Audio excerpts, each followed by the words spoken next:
It has been 30 years since the Ohio State Buckeyes. Woody Hayes celebrated. Now, 3 decades later, the Bucks are focused on recapturing the glory of a bygone era. Their championship formula is an explosive offense, featuring an acrobatic receiver score and a defense with the best linebacker in the land. Twice in recent years, West Virginia has flirted with the national crown. In 1988, the Mountaineers lost in the title game to Notre Dame. And in '93, they celebrated a perfect regular season. Now, 5 years later, West Virginia is ready to challenge again. And the reason why? To make a run at the Heisman Trophy and put the Mountaineers in the national spotlight. It's the top-ranked Buckeyes of Ohio State and the West Virginia Mountaineers. NASDAQ College Football next on CBS Sports.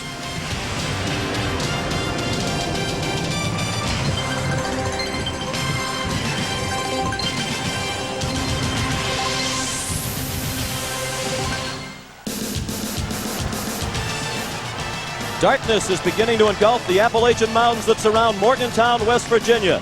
For the past few days, Mountaineer fans have arrived from all corners of the state in anticipation of their showdown with their neighbors from Ohio. The Buckeye faithful have turned out in force as well after making the 210-mile trek from Columbus to start what they hope will be a championship season. Number 1, Virginia. Welcome everyone to Morgantown and the start of another season of NASDAQ College Football CBS Sports. I'm Sean McDonough. It's great to have you with us. You get the feeling for the number 1 team in the nation, the Ohio State Buckeyes this season, cannot the pressures of being the preseason number 1. Questions about the academic eligibility of 3 of their key players. But the good news for the Buckeyes, those 3 players have been cleared. They'll play tonight and throughout the season. I'm joined again this season by Terry Donahue, and Coach. Academic house in order this summer was Andy Katzenmoyer, perhaps the country. Well, Andy Katzenmoyer has it all: size, speed, strength, and this year he's 15 pounds lighter than a year ago. That means he's going to be quicker, he's going to be able to play longer and harder. On defense is number 11, Antoine Winfield. If there's a better defensive back in the country, I haven't seen him yet, John. He can cover, he can run support, he blitzes. West Virginia needs to know where he's at all night long because he'll make a lot of big plays for Ohio State. While Katzenmoyer gets the headlines, it is team MVP last year by his teammates. When you think about West Virginia, you start with Amos Zaraway, the 3rd leading rusher in the nation last year. He needs 24 yards tonight to become West Virginia, and he is still just a junior. But, Coach, I know you think West Virginia's hopes tonight really ride on the quarterback play from Mark Bulger. I really do. Mark Bulger is the leader of the West Virginia offense. He's a 2-year starter. His arm has gotten stronger over the summer. If he can avoid interception, something that plagued him a little bit last year, he might be able to pull out the country. Tremendous scene here tonight in Morgantown. This game's been sold out for months, and here come the Mountaineers. Ranked number 11 in the preseason polls, led by veteran coach Don Nehlen.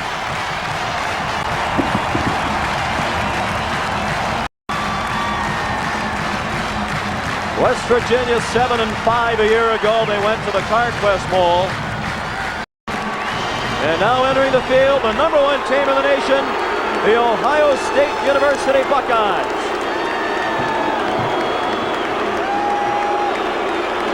The road for the first time in 23 years.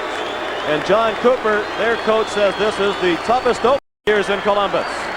Great to have you with us. The opening kickoff from Morgantown in a moment. NASDAQ College Football on CBS is sponsored 1959 recipe and high-quality ingredients. Pizza. Accent the Equitable. And by Infinity. Own one and you'll understand. The time for idle chit-chat is gone. The new battle, live and in color, is coming up next, and we'll keep a real close eye on that key matchup with Thornton and Murphy. Indeed we will. Some heat in this rivalry, even though this is just the second meeting between these two schools since 1903. Nate Terry, an excellent kickoff return man, back deep for West Virginia. And Dan Stoltz, the sophomore from Orrville, Ohio, also the hometown of Bobby Knight, an alumnus of Ohio State.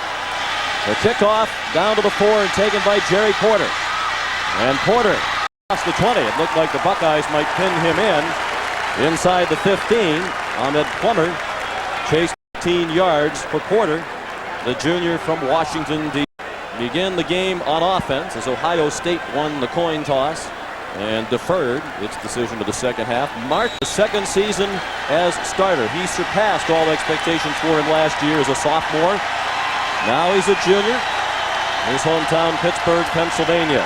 And you'll see a lot of this tonight from West Virginia, and it's a new look. 4 wide receivers. Amos Zeraway, the lone back. They pitch it to him right away. He has running room outside. Zeraway out close to a first down at the 32-yard line. The free safety, Gary Berry, called upon to make the tackle. Sean, this is certainly not vintage West Virginia offense under Don Nehlen. Normally you would expect Don to come out with 2 backs, run off tackle, screen for blood. He starts the game with 4 wideouts. They're going to play a lot of 3 and 4 wideouts tonight to try and thin out that Ohio State defense and make them play from sideline to sideline. They've used 3 wide receivers in the past, but the 4 wide receiver sets a new look for Don Nehlen. Now the quick toss in this direction, and it's David Saunders back after sitting out all of last year with a knee injury. And on first down, he got out to the 37-yard line. A gain of about 4.5 for Saunders. The backs and receivers, ordinarily a 3 wide receiver set with Ivy. Saunders is the tight end. And Zeraway, one of the best tailbacks in the country. A veteran offensive line, as you can see. 4 returning starters. The newcomer is Brock Holland at right tackle. And even though he's a first-year starter, he is a senior from Bangor, Pennsylvania.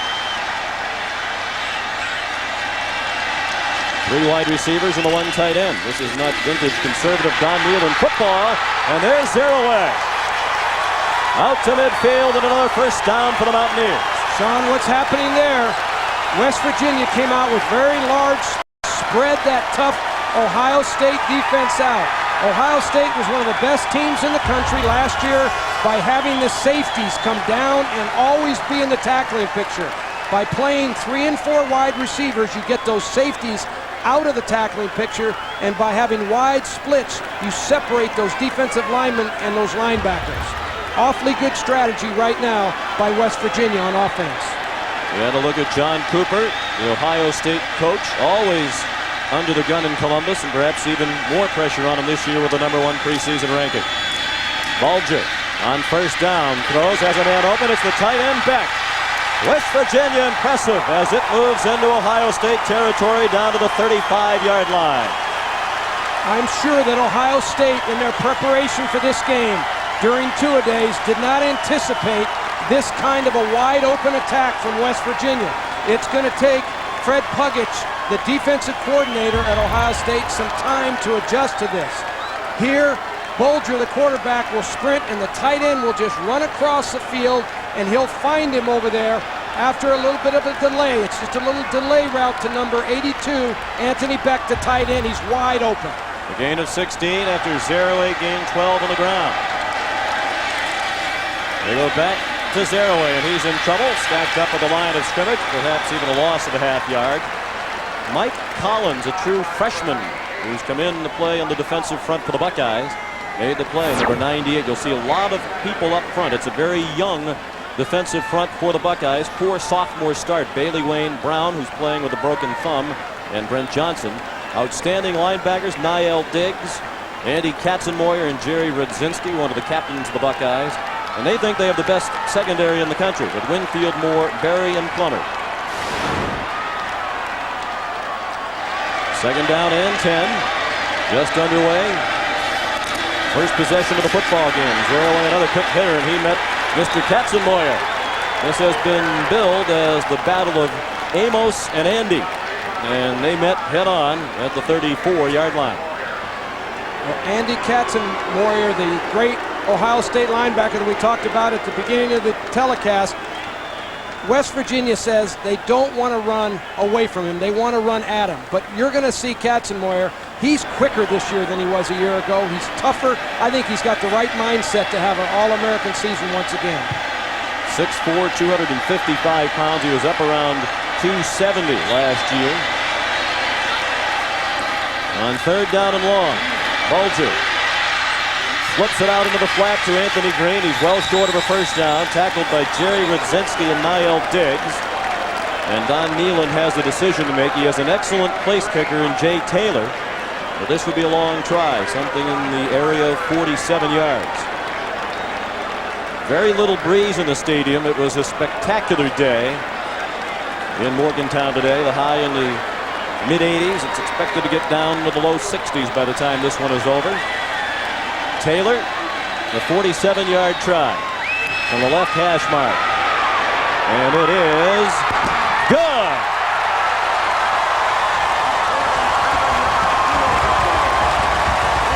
Well, many believe the Mountaineers needed a good start, and they have received that. No question about it, Sean. The West Virginia offense has got to be very excited about the way they move the ball down the field against the #1 team in the country.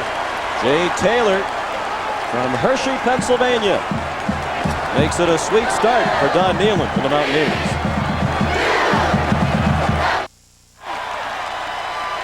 West Virginia, 4 minutes into the game, has a 3-0 lead on a 47-yard field goal by Jay Taylor. Had an 8-play drive. Mark Bulger was 3 for 3 on the drive. But the concern for Don Nealon this season is about his defense. A lot of new people in new positions, and they'll be tested in a matter of moments. Michael Wiley back deep to receive the kickoff. He took one the distance against Bowling Green last year, 100 yards. He'll start at the 6 with this one. And he gets taken down near the 25-yard line. Jerry Porter running down on special teams, a 19-yard return. Joe Germain at long last, the starting quarterback for Ohio State. He's come in relief of Stanley Jackson in each of the last 2 years, a formula that worked quite well for the Buckeyes. Tonight he makes just his second career start. And as you can see, he's logged plenty of playing time off the bench, 25 career games. His only other start was in '96, the Michigan game. Germain is a senior from Mesa, Arizona. Similar to Bulger, not the big arm, but a terrific quiet leader who delivers a very catchable ball. And he throws one out in the flat. It's caught by David Boston. Nice moves, and then he gets upended at the 29-yard line. The rest of the Ohio State offense, you saw Boston, who led the Big Ten in receptions last year. He's part of a terrific wideout duo with D. Miller. John Lumpkin is the tight end, Matt Keller the fullback, and Michael Wiley, one of 3 or 4 tailbacks we're likely to see tonight. The offensive line struggled last year. It yielded 47 sacks. Walter, Murphy, Gilbert, and Burris from left to right. Burris, a new starter. West Virginia thinks he might be vulnerable. Wiley up the middle for very little, down at the 31-yard line. That'll be up third down at about 4. Barrett Green and Jerry Porter combined on the stop for West Virginia. Defense, the strong suit of the Mountaineers in the Nealon era, but this season, it's the concern. No concerns with John Thornton, the anchor of the defensive line. Landolt Forbes and Stills around him. Stills will line up all over the field. Barrett Green was a safety last year. Mark Plants was a fullback. Chris Edmonds back at linebacker. Terry Tompkins, Porter, and Fisher, a solid secondary, although Porter was a wide receiver last year. 3rd and 4, the Buckeyes. First possession. Germain on the run, man open. First down, Buckeyes. David Boston into West Virginia territory at the 42.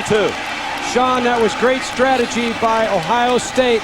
They went unbalanced. They took their tight end, put him over to the field, had 2 wide receivers there, and then put another man in motion, and they simply outnumbered or outflanked the West Virginia defense. There was no way, with the adjustment that West Virginia made, that they could cover this pass. That was excellent coaching by Ohio State. Boston, a junior from Humboldt, Texas. 106 career receptions, entering this season the most by any junior beginning his junior year in college football. Lumpkin, the tight end, the move man. They run a reverse. D. Miller has blockers.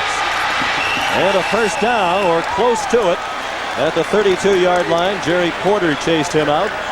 And a gain of 10. It might require a measurement. Nope, first down is the signal given by Dick Honig, the referee. Mike Jacobs, the offensive coordinator at Ohio State, and John Cooper, they know from their experiences that when you play a fire-up defensive team that's really sky high, like West Virginia is, one of the ways to slow them down is with counter plays. So you run counters or reverses, misdirection type plays, so that they run one way and then have to react the other way. You'll see a lot of Gary Stills tonight. Number 55 for West Virginia. The Mountaineers lead 3-0. Big hole for Wiley. And that Ohio State offensive line is opening up some holes. Kevin Landolt made the tackle. As we check out scores of other games, a surprise perhaps in South Bend when Notre Dame beat Michigan. Michigan had chances early and couldn't capitalize, and Notre Dame came back, and we saw that Tennessee-Syracuse score. This had a chance to be an unbelievable day for the Big East had Syracuse held on to win that. West Virginia with a chance tonight to earn respect for the league. BC went on the road today and won at Georgia Tech. Virginia Tech hammered East Carolina. It's been a good day for the Big East. Swing pass. Wiley down the sideline. And he's pushed out by Mark Clance. And he's inside the 20-yard line with another first down for Ohio State. So they're answering the impressive opening march by West Virginia with one of their own. Well, and you mentioned, Sean, about West Virginia's defense. They do have a lot of changes. They have a new middle linebacker, a new weak side linebacker, a new free safety, and it takes these players some time to get used to the rhythm and the speed of an opening game. And they have to break in to the new positions against the #1 team in the nation. Wiley into the middle of the line and down at the 16-yard line. That's a gain of 3. For Wiley, the junior from Spring Valley, California, who's taking over this year from Pepe Pearson. Well, Gary Stills there is working against Ohio State, number 67, Brooks Burris, the big right tackle. Stills is one of the fastest front players for West Virginia. He's got excellent speed. He's their pass rush man. And Ohio State has got to be careful. Sometimes they're going to have to double up on Gary Stills to keep him out of the backfield. Ohio State in the red zone. 2nd and 7 at the West Virginia 16. Jermaine looking for a touchdown, and it's almost intercepted in the back of the end zone by Jerry Porter. And you can't say that's why he's a defensive back, because he was a wide receiver last year. He has good hands, just didn't handle that one against the back line. And Sean, as Joe Jermaine was releasing this ball, he was decked by Gary Stills. That's one of the reasons the ball was overthrown. The wide receiver got tied up, but he also got decked right at the end here. Great effort by Stills on a double team against the pass rush. Jermaine 3 out of 4 on this opening drive for 38 yards. He's the most accurate passer in Ohio State history. Quick drop by Joe. And work to be done, and it can't be done by Boston. A terrific open field tackle by Gary Tompkins.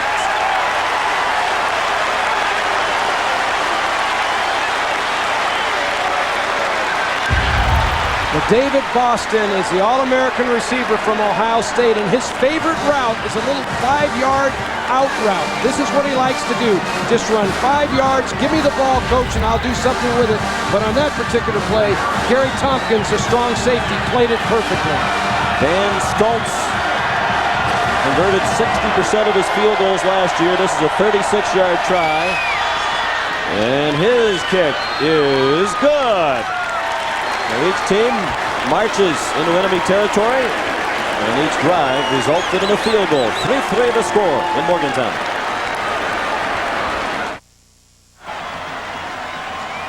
Officially a 35-yard field goal by Dan Stoltz, and that has tied this game at 3. Each team has had the ball once, and each kicked the field goal. All of us at CBS Sports ecstatic about the return of the National Football League, and our coverage of the regular season begins tomorrow at 1 p.m. It's a doubleheader Sunday here on CBS. The primary early game is Pittsburgh and Baltimore, but there are other appealing early matchups. And this year, something new in the National Football League. The late games begin at 4:15 Eastern Time. Give you a chance to watch the conclusion of those early games. And of course, it all begins with the NFL Today, brought to you by Southwest Airlines, tomorrow at noon here on CBS. Jim Nance will be joined by Brent Jones, George Seifert, and Marcus Allen. Nate Terry has the Stoltz kickoff, and he is tackled just across the 25-yard line by David Mitchell, who's one of the special team standouts for the Buckeyes. Sean, I think it'll be very interesting now to watch the Ohio State defense. Have they been able to go over on the sideline, make the necessary adjustments to adjust to this 3 and 4 wide receiver offense that West Virginia has sprung on? Andy Katzenmoyer, the heart of that Ohio State defense, the Butkus Award winner last year, is the best linebacker in the nation. He's the first sophomore ever to win that award and the first Ohio State player to win it. Now a junior, he's from Westerville, Ohio. Just found out he was academically eligible late this week. Quick throw by Bulger. David Saunders across the 30. Let's head down to the sidelines and check in again with Mike Mayock. Yeah, I was behind the Ohio State bench when they came off the field after that first series, and that's exactly what happened. They made 2 points. Don't lose your poise with these 3 and 4 wide receiver sets, and make sure you get the right calls. And Sean, that's going to be difficult with this crowd. It is, and now the defense tested by the quick movement to the line of scrimmage. And Bulger throws another backward pass. It's a dangerous pass, and this time it is snuffed out by Antoine Winfield. Saunders dropped for a loss back at the 28-yard line. Well, West Virginia tried to go without a huddle. They went to the line very quickly, but Winfield played off the block.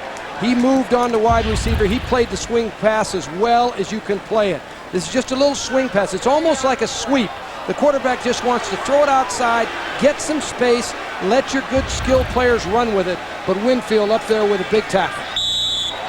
Only Michigan had a better scoring defense last year as the Wolverines won the national championship.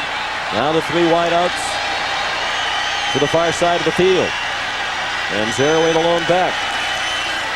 On 3rd down and 7, Bulger in trouble. Still in trouble. Throws on the run into traffic. Beck was hammered, but the pass was deflected on the way, so that's a legal hit. Katzenmoyer tipped the pass, and then Damon Moore belted Beck from behind. I think you have to give the Ohio State defense some real credit there. People around the country say that the secondary at Ohio State is as good as anybody has. You can see the 3 wide receivers out here. They're trying to stretch the defense, but the coverage is excellent. There's nowhere really to throw, and the Ohio State defense here contained the quarterback, which is also outstanding. Jay Taylor, the place kicker, doubles as the punter. That's new this season. Last year he was strictly the place kicker. And that is an outstanding punt. Boston back to the 25. Has a seam. David Boston powering his way out to the 45-yard line. A 47-yard punt, but a 20-yard return.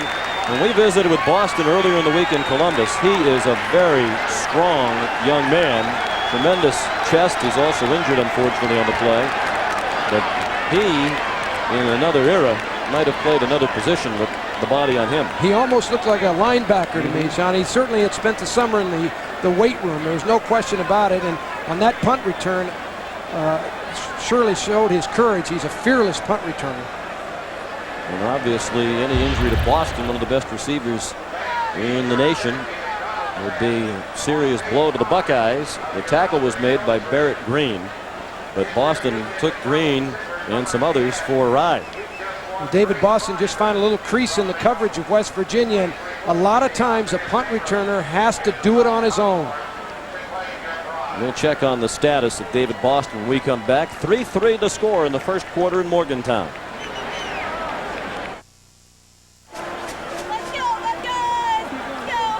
3-3 to score, more than midway through the first quarter.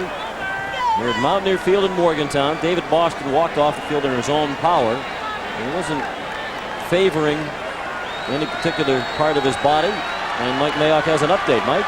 Sean, I think the technical term is he got his bell rung. Okay. They're going to keep him out a couple of plays, but he'll be back in shortly. His head certainly hit the turf hard as he went to the ground. Joe Germain under center. 1st and 10 at the 45 of the Buckeyes. And that pass is off target and nearly intercepted. And his signals crossed with the receiver, and Barrett Green was closest to the ball.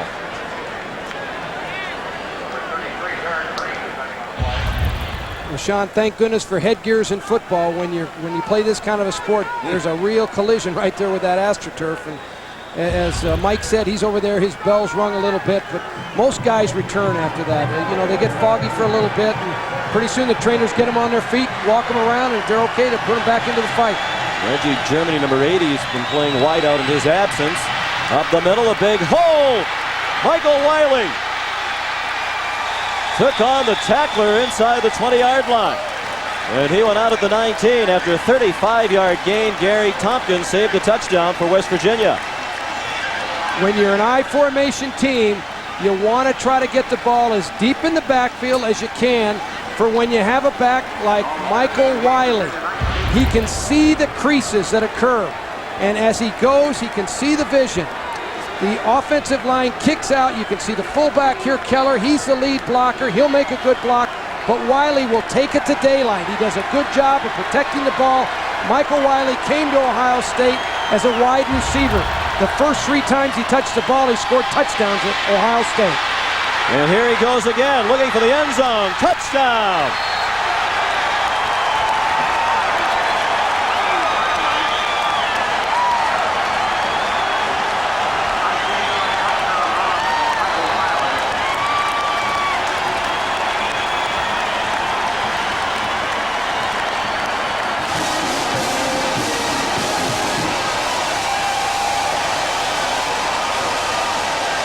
Well, Ohio State has certainly responded in this first quarter against West Virginia's challenge. Again, Wiley on an isolation play. An excellent block by the fullback, 23 Keller. Wiley gets into the secondary and uses his great athleticism to get into the end zone. 19-yard touchdown run. Buckeyes strike quickly on their second possession. 3 plays, 55 yards. It took just 33 seconds. And now Dan Stoltz will try to add the extra point. One concern for the Buckeyes, the snapper, Kevin Hauser, broke his wrist in the spring and had to have it reset during summer practice. But he's been perfect on 2 snaps tonight. And the Bucks lead 10-3.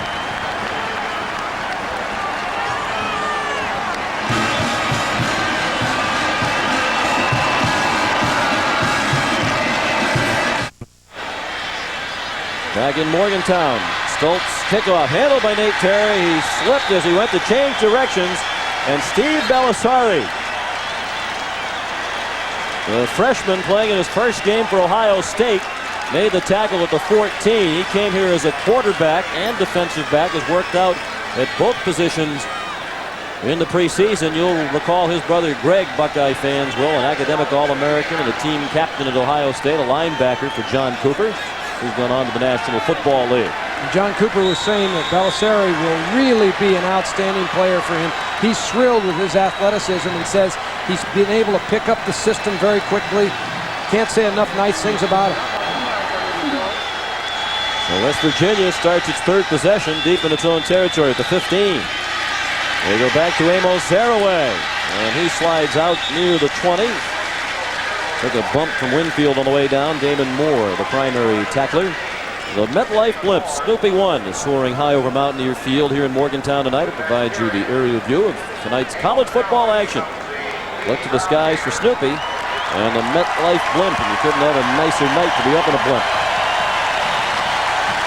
With that carry, Amos Zaraway just moved past Arnie Jones, and famous Amos is now the all-time leading rusher in West Virginia football history. And he's the lone back with 3 wide receivers out there. Zaraway today, 5 rushes for 28 yards. Now 2,652 yards for the junior from Hempstead, New York on Long Island. And a flag before the play. Prior to the snap, false start on the offense. Dick Honig, the referee, leading a Big Ten officiating crew. Nice bunch of fellows. We visited with them at the hotel this afternoon. Happened to run into them in the parking lot. I like them a lot better, Sean, now that I'm up here in the booth than I used to when I was on the sideline. I agree with you. I think they were nice fellas today. They were indeed. And they'll like us till the first bad call, and we're all over their case. It's the first penalty in this football game, and that's impressive for an opener for these 2 teams. Bulger As a man, Corey Ivy, their third receiver. And he's back to the 20. And they'll need 5 more to move the chains and keep possession. Katzenmoyer and Berry combined on the stop for the Buckeyes. John, I think you really have to be impressed with the way Ohio State has adjusted as the game unfolds here. West Virginia starts with that opening drive. The fans are fired up. They score 3 points. They get that defense over. They make their adjustments. They come back in. They shut the West Virginia offense down. And now, once again, they're playing very good defense. And West Virginia is really having to work now for their yardage. 3rd down and 6. Under 4 minutes left in the first quarter. Number 1 Ohio State leads by a touchdown. Bulger incomplete. Katzenmoyer and Berry had the coverage on Sean Foreman. The fans wanted a flag. They thought Foreman was bumped. So West Virginia started well on offense, but the last 2 possessions have yielded nothing. Well, once again, they've adjusted their defense, and that's helped them. And now West Virginia is going to have to counter-adjust again and figure out exactly what they can do to hurt this Ohio State defense. Jay Taylor on the punt. And with Boston still on the sideline, it'll be Gary Berry back deep. Let's see if the fans had a beef here. I think that's good defense. They arrived just about the same time as the ball did. Taylor, another decent punt. Berry staggering a bit as he caught it. And once again, Ohio State will start at its own 45-yard line. That's where the touchdown drive moments ago began. 41-yard punt to 4-yard return by Gary Berry, the junior from Worthington, Ohio.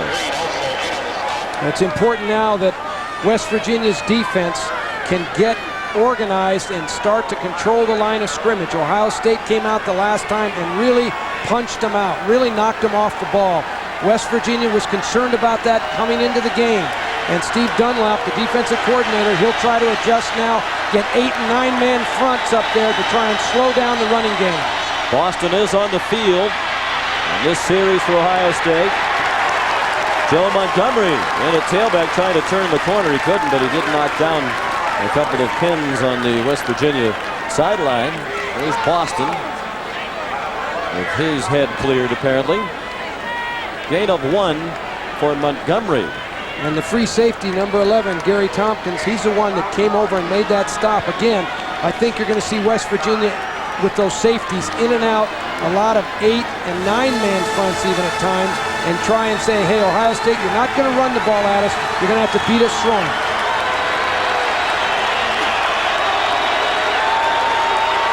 Jermaine on 2nd and long, a blitz, well picked up, and now he's in trouble. And he's tripped up from behind. He managed to stumble forward for a yard. Chris Edmonds, a blitzing linebacker, got Jermaine. And it'll be 3rd down and long for the Buckeyes. You know, a lot of people wonder why you don't blitz every down. Well, you have to be able to play real good pass defense on the outsides when you blitz. When you blitz, you're generally in some kind of a man with a free safety coverage, and in that particular case, the pressure was effective. But you can't do it all the time because those corners need to have some help once in a while.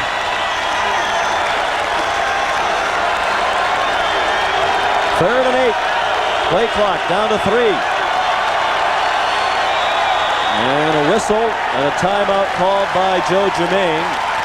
He saw that the play clock was about to expire, so he used the first timeout called by either team. With 2.5 minutes left in this first quarter, Ohio State leads by a touchdown. Nice job by a veteran quarterback. You know, sometimes quarterbacks are timid because coaches generally say, hey, save me the timeouts. I want to have them at the end of the half or the end of the game. But Joe Germain there showing his experience. He knew that he did not want to squander this opportunity, so he used his timeout. Excellent, excellent play by him. We talked to a number of players this week on each team, and it was almost like they were talking about the same quarterback. The West Virginia players about Mark Bulger, the Buckeyes about Jermaine. We kept hearing over and over again, he never gets flustered. He's remarkably cool. We've never heard him even raise his voice in the huddle. And Jermaine is definitely a poised and experienced quarterback, despite the fact that he's made just one career start. We hope you'll kick off the football season on CBS Sportsline. Get in-depth team pages and sortable stats. Don't forget to vote in the top 25 fan poll. Go to keyword CBS Sportsline on America Online. And I was really surprised, Sean, at the personalities of both of the quarterbacks, how cool and calm they are. They acted like this was just kind of like a scrimmage. 3rd down and 8.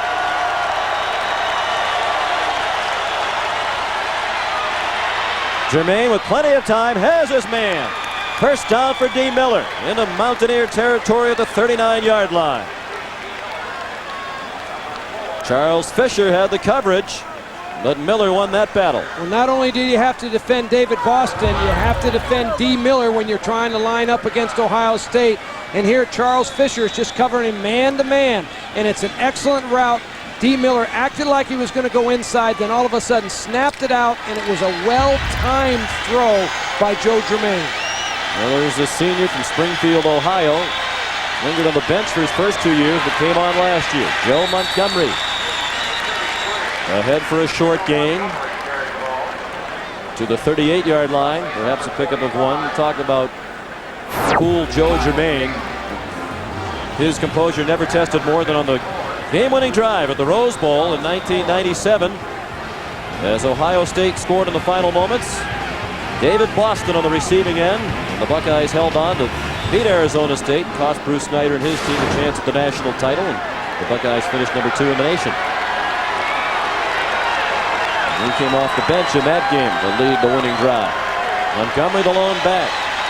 An extra tight end in. Montgomery up the middle. Good surge by that offensive line. And Joe Montgomery's down to the 32. Will be 3rd down and 3. Kyle Caden, the redshirt freshman who's committed linebacker, made the tackle with help from Barrett Green. Watch the left side of the Ohio State offensive line. They're going to pull, and they're going to lead you to the play. This is a counter play. Once again, they get the ball deep to the tailback, and the offensive line punches holes in that West Virginia defense. 3 wide receivers. Reggie Germany has joined Miller in Boston. On 3rd and 3 in the final minute of the first quarter. A blitz, and the pass is incomplete off the fingertips of Germany. With Charles Fisher trying to cover him. Germany was open and the ball just a little bit too far out in front of him. Now this ball was just barely overthrown. Reggie Germany has a chance to make a spectacular catch. It's hard to catch a football. He almost caught the back end of it. That ball was just a little bit off target. But Joe Germain is certainly around the area that you want him as a quarterback. He just needs to get that ball a little bit lower. Dan Stoltz is going to try a 50-yard field goal. There is some confusion as he lines up. They don't have enough men on the field. They still have plenty of time, though. 14 seconds on the play clock. He can make it from this distance. He kicked a 55-yarder against Indiana, the longest ever at Ohio Stadium.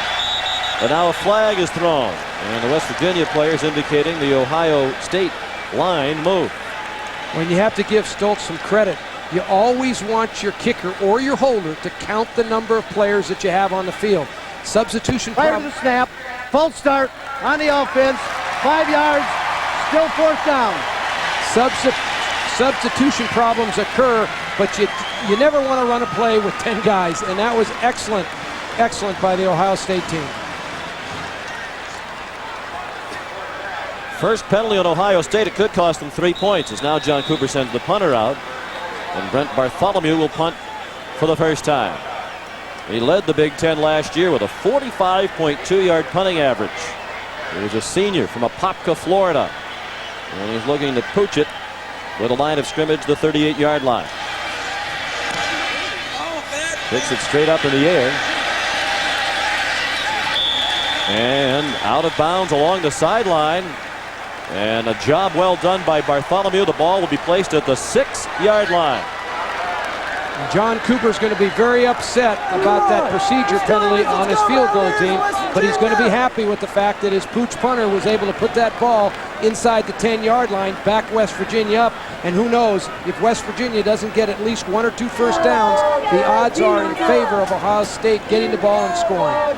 It might work out better for Ohio State. The 50-yard field goal certainly is a low percentage try, and now they have West Virginia in trouble.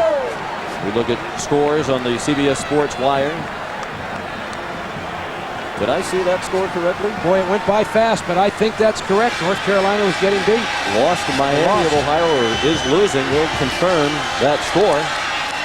Bulger from his own end zone throws, caught short of the first down. David Saunders, the receiver. That is a final. That's Miami of Ohio going into Chapel Hill and defeating the Tar Heels in Coach Korbish's debut. Wow, what a win. That's a great way to start a coaching career as a head coach. The alumni will like him immediately. He said with tongue planted firmly in cheek. Second down and short, 2 yards to go for a first down. Likely to be the final play of the quarter. Bulger gets it off. He did with 1 second on the clock. Zaraway picks up the first down, but you sense that Ohio State is on to that swing pass now. No question about it. The longer the game goes on, the more they play the play. But that's a good way for West Virginia to get the ball outside into the open areas to Amos Zaraway. That's the end of an entertaining first quarter with the score. #1 Ohio State 10 and West Virginia 3. We'll return to Mountaineer Field after these messages and a word from your local station.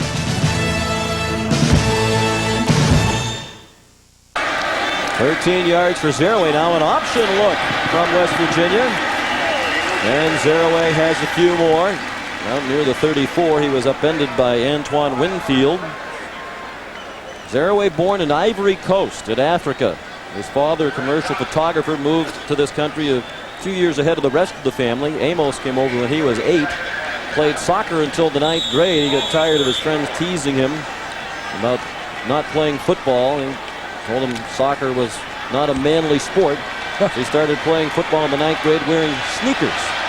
He's such an explosive player. He's so strong. When we had dinner with him the other night, and he was there in kind of a tank top, I marveled at the physique on that guy. He is solidly put together. Nice pass by Bulger. Into traffic. David Saunders gives the indication it is indeed a first down. Time now for our Sun America virtual playbook, and as you might expect, the man of the spotlight is Amos Zaraway. Well, West Virginia likes to give him the ball deep in the backfield. They run an outside zone play where their offensive linemen come off the line of scrimmage and zone block. The tight end takes his man either to the inside or to the outside. Zaraway reads the tight end's block and punches the ball inside the tight end's block or bounces it outside with his great vision. And Zaraway straight ahead on 1st and 10. Out to the 46-yard line where Brent Johnson made the tackle.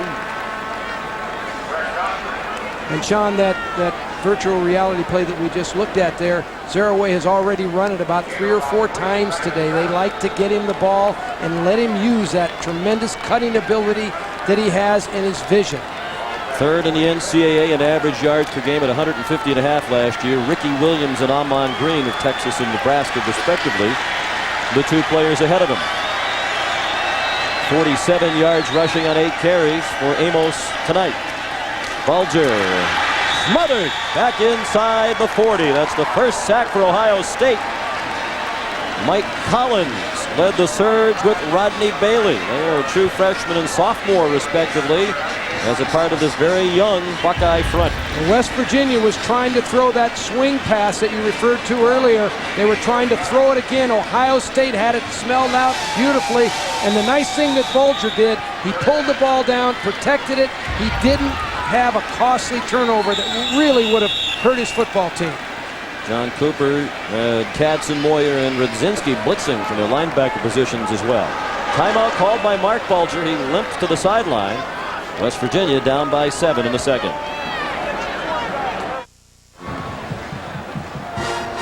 Mark Bulger limped to the sideline after calling timeout a moment ago. We chatted with Dan Simrel, the Mountaineers offensive coordinator, on Thursday. There's Dan right there. He said Bulger is the player we can least afford to lose. He said if Bulger goes down, I'm going to leave the coaching booth and go home. He also said he was going to get a cold Budweiser. Hopefully they're a sponsor. Now it's 3rd down and long. 3rd and 13. Inside the 40. Bulger with a lot of time. Throws over the middle. Caught. Juggled. Dropped. I'm not sure that was ever a catch, and now it is ruled incomplete. Corey Ivy took a hit from Winfield, but he was juggling it before the hit. Never had possession. It's an incomplete pass. Well, first of all, you've got to credit the West Virginia offensive line with giving Mark Bulger plenty of time to find an open receiver. He eventually finds one. The ball's a little bit behind Ivory, but you really think that a guy's got to come up and try to make that kind of a catch. It's behind his shoulder. He's got it. He doesn't have it, and it's a great hit once again by number 11, Antoine Winfield, who we talked about. That guy's all over the field. And he will hit you. Jay Taylor, another excellent punt. Gary Berry let it go over his head and was fortunate that it bounced into the end zone. A 60-yard punt with a net of 40. Mark Bulger, the quarterback, is starting to get roughed up a little bit by that Ohio State defense. That's the second play in succession that he's been on the ground. That was Brent Johnson, a sophomore from Kingston, Ontario, who delivered the hit. And there's Winfield, their team MVP last year. Despite the exploits of Katzenmoyer and Boston, among others, his teammates selected Antoine Winfield, their team MVP.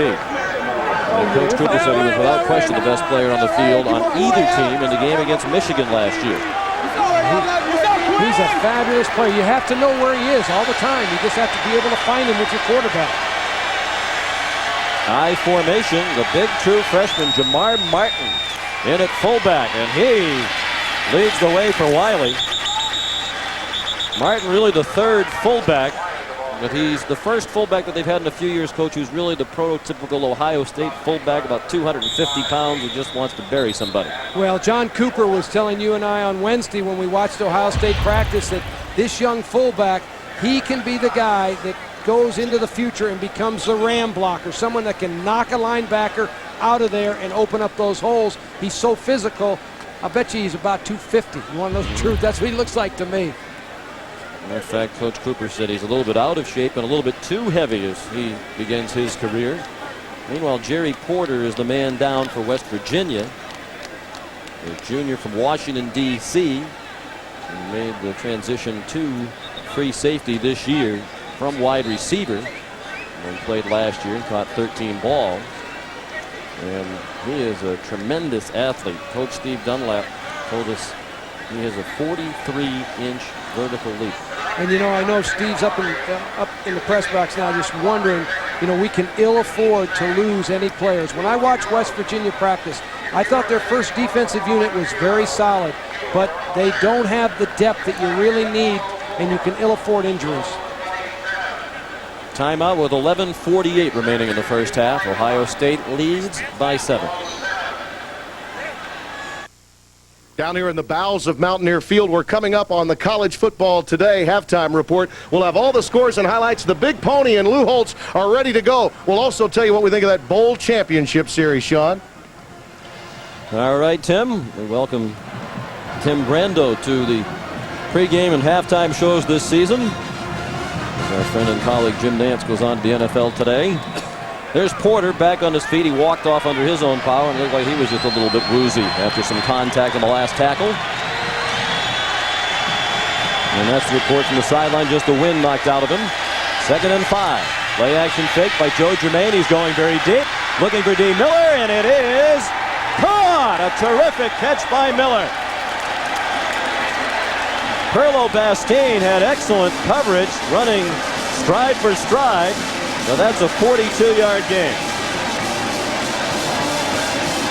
Sean, what can you say? It's a perfect throw by Joe Germain, who puts the ball exactly where he wants to put it. The only guy that can catch it is D. Miller.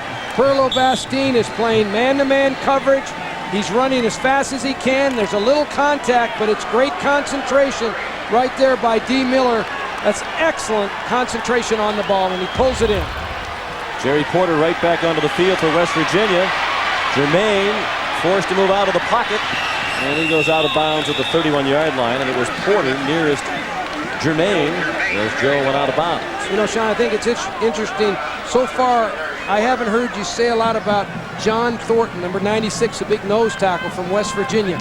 Made a lot of pre-game statements. There's been a battle in the trenches between he and some of the Ohio State players, but you haven't called his name a lot right now, and the Ohio State line is really neutralizing Big John Thornton pretty well. They're double teaming him some, sometimes single blocking him, but right now they're getting the better of that battle. And Mike Mayock told you about the war of words between Thornton and most notably Rob Murphy in the weeks leading up to this matchup. Wiley back in a tailback, trying to get outside, now cuts it inside. And he has a first down for the Buckeyes at the 14. Jerry Porter and Damon Cogdell made the tackle. That's 17 more for Wiley. Michael Wiley came to a summer camp that I had when he was a junior in high school. He's from San Diego, California. When I saw him at the summer camp, I said, this guy's going to be a great football player. He could play wide receiver. He could play a cornerback for you. He can play tailback. The guy can do it all. Here's the isolation on John Thornton. We mentioned his battle with Rob Murphy, number 56, the left guard. Murphy won that one for sure. And now Jermaine to the end zone. Touchdown, D. Miller.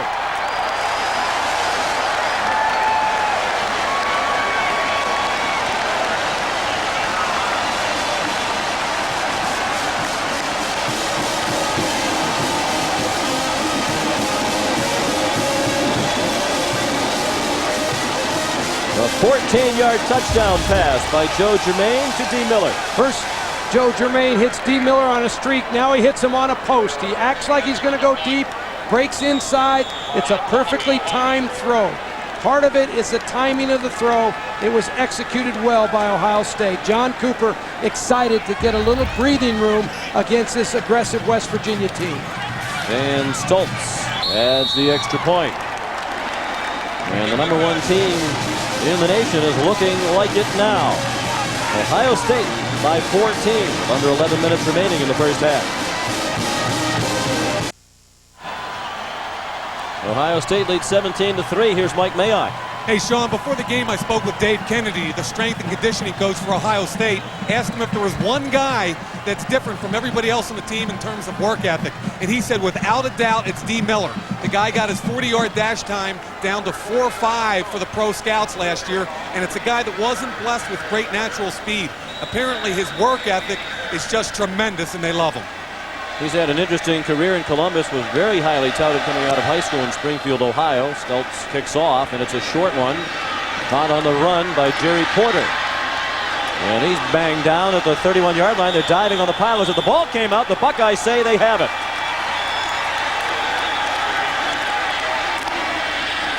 And they do. Joe Cooper knocked the ball out with a big hit on Porter. And the Buckeyes are in business inside the 30-yard line. Sean, remember when Don Nehlen told us in his office the other day, my greatest fear is special teams, particularly kickoff return, because you really can't scrimmage kickoff return full speed. And in this particular case, it's just a jarring tackle by Joe Cooper, number 10. Just knocks the ball loose. It's just outstanding special teams. Tim Cheatwood recovered the fumble, number 49. Cooper, a sophomore from Columbus. Well, West Virginia has to somehow come up with a stop here to stay in this game. It's important their defense rallies. And this big and raucous crowd now being quieted by the performance of the Buckeyes. Still 10.5 to go in the first half. On the delay, Matt Keller.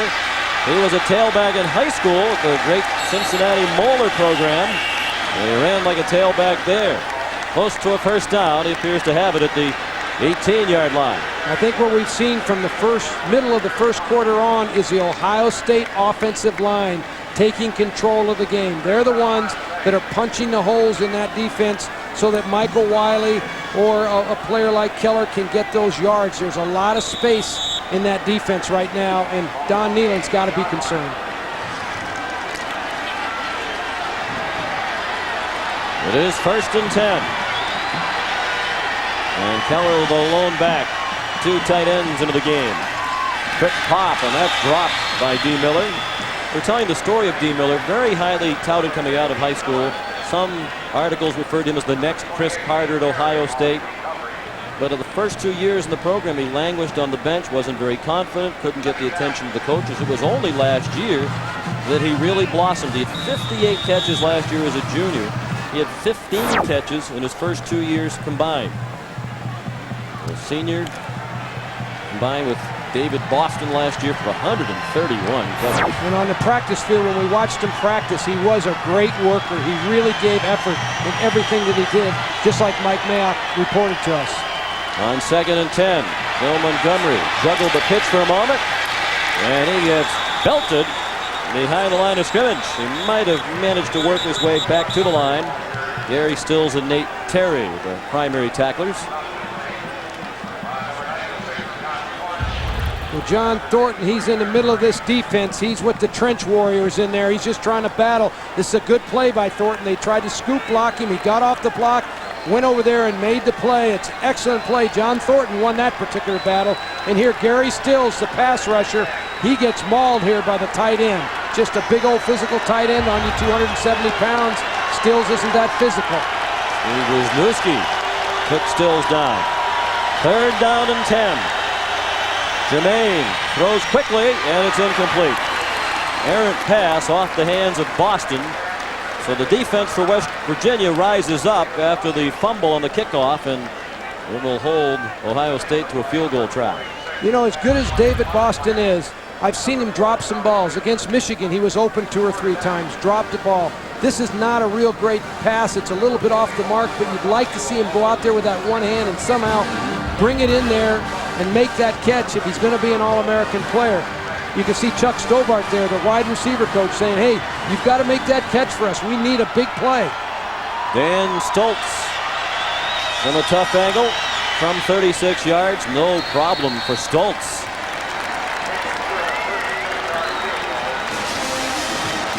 His second field goal. And the lead grows. It's now 20-3 in favor of the Buckeyes.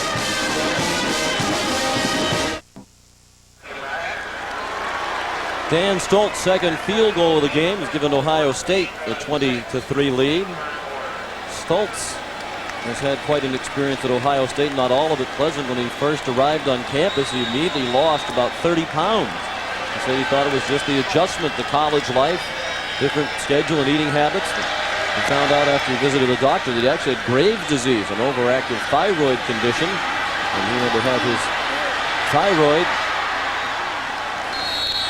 basically killed through a radioactive drink, and now he has to take medication that essentially serves the same function that his thyroid used to serve. This kickoff was run back 25 yards out to the 30-yard line by Nate Terry. So Stoltz fully healthy now and really starting to blossom as the kicker at Ohio State. I think one of the things we need to see West Virginia do now, Sean, Amos Zaraway. He's the big player. Mark Bulger has had kind of the first quarter and a half, but we've got to see West Virginia, I think, try and get the ball more often to Zaraway. He can make a run. He can make a play for West Virginia. They move the tight end Beck out of the backfield up to the line of scrimmage. 1st and 10 from the 30. They do go right back to Zaraway. And he shows his cutback ability. He wears that number 20 because he idolizes Barry Sanders, and there are a lot of times he looks like Barry Sanders. He really does. He can cut on a dime. One of the things about Zaraway that's impressive about him is he can be going in one direction, stop, plant, and get all the way the opposite direction. He's also gifted with real vision, and he's a powerful man. I mean, this guy's a 500-pound bench presser. This summer, he backed off of his bench press a little bit so he could improve his flexibility. He wanted to become a little more flexible and not worry about his strength quite so much. 2nd and 4. Play action fake by Bulger. And the pass is dropped. The tight end, Anthony Beck, was open. The ball just a shade behind him, but again, the ball that should be caught.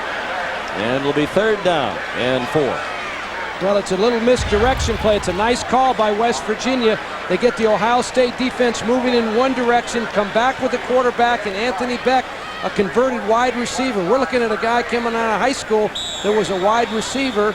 Mark Bulger disappointed. He knows he had a completion there, but Beck was a wide receiver in high school. He's gained 60 pounds to play tight end.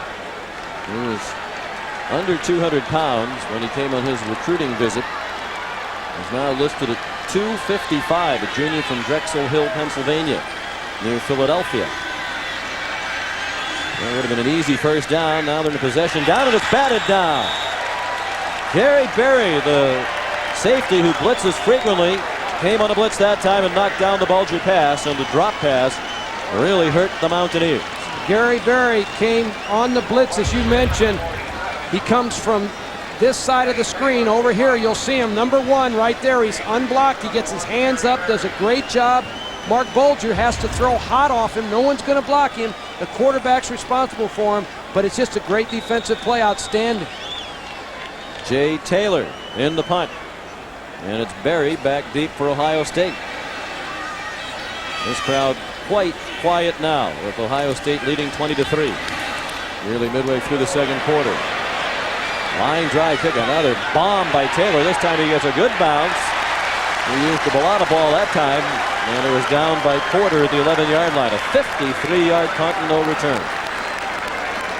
Well, a new feature this year on our NASDAQ college football coverage, the Aflac Trivia Question. We know Coach Donahue, being the very bright man that he is, will ace all of these quizzes. The last team to start and finish the season ranked number 1. Ohio State begins this year number 1, and the Buckeyes hope they will be the national champion. Can you tell us the last team that was number 1 in the preseason poll and finished the season with the national title? We'll give you a couple of plays to think about it.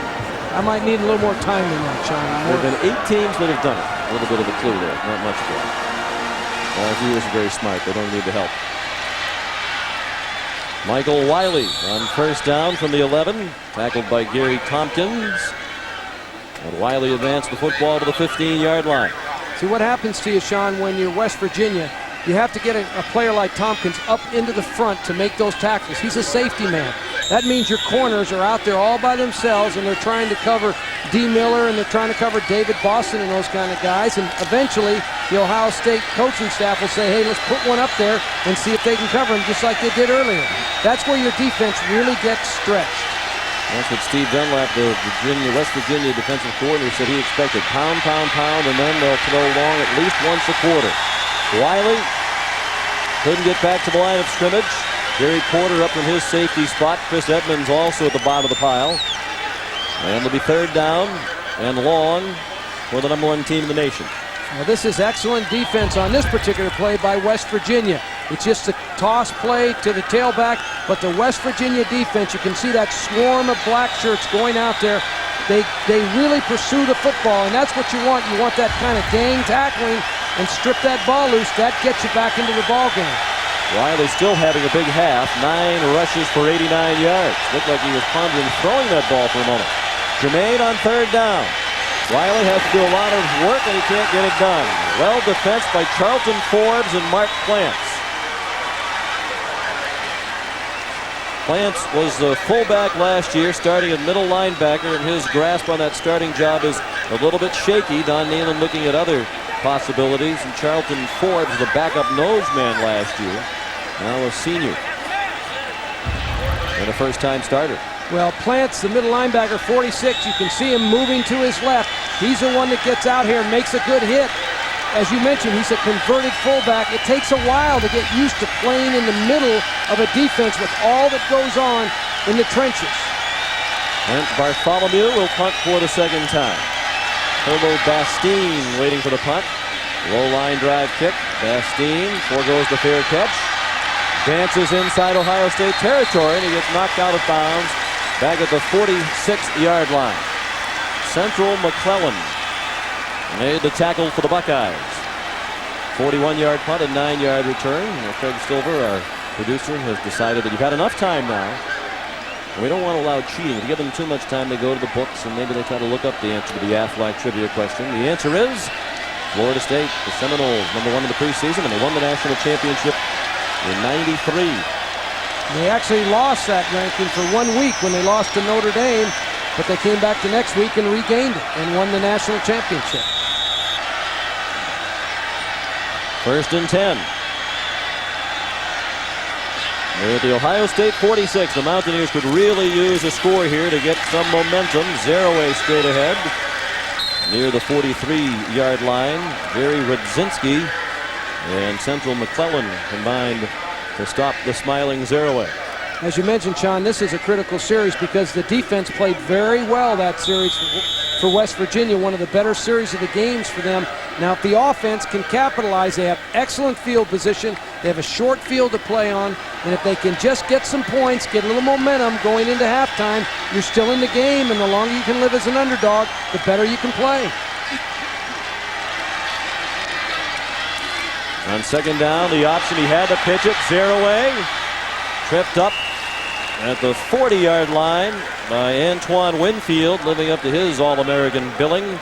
It was James Cotton who forced the pitch as he moved in immediately on Bulger. Cotton, a junior college transfer, playing in his first game for the Buckeyes, but the West Virginia coaches knew he might be a standout. Watch Antoine Winfield down here. Watch him on the blitz. They're going to try to run the option at him. They're going to try to block him with the wide receiver.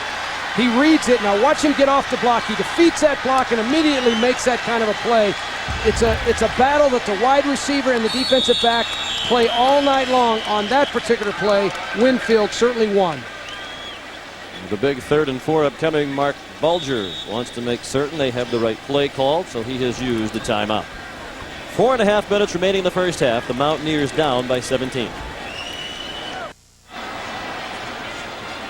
Sean McDonough with Terry Donahue and Mike Mayock back in Morgantown, West Virginia, where the Mountaineers are hosting Ohio State. And the #1 team of the nation leads by 17. Tomorrow, doubleheader action. The NFL on CBS begins at 1. Pittsburgh and Baltimore. The Ravens had a perfect preseason. Jacksonville, Chicago, Seattle, Philadelphia, Tennessee, and Cincinnati. The early games. And the main game of the second half of the doubleheader at 4:15 Eastern is the Jets at San Francisco. Others will see Miami and Indianapolis. And some will see Ryan Leaf make his NFL regular season debut against the Buffalo Bills. I watched San Diego in the preseason, Sean, and they look awfully good with Ryan Leaf at quarterback. They look like a different team. Big play here for West Virginia. 3rd down and 4. 3 wide receivers, Zeraway the lone back. Ohio State has blitzed regularly.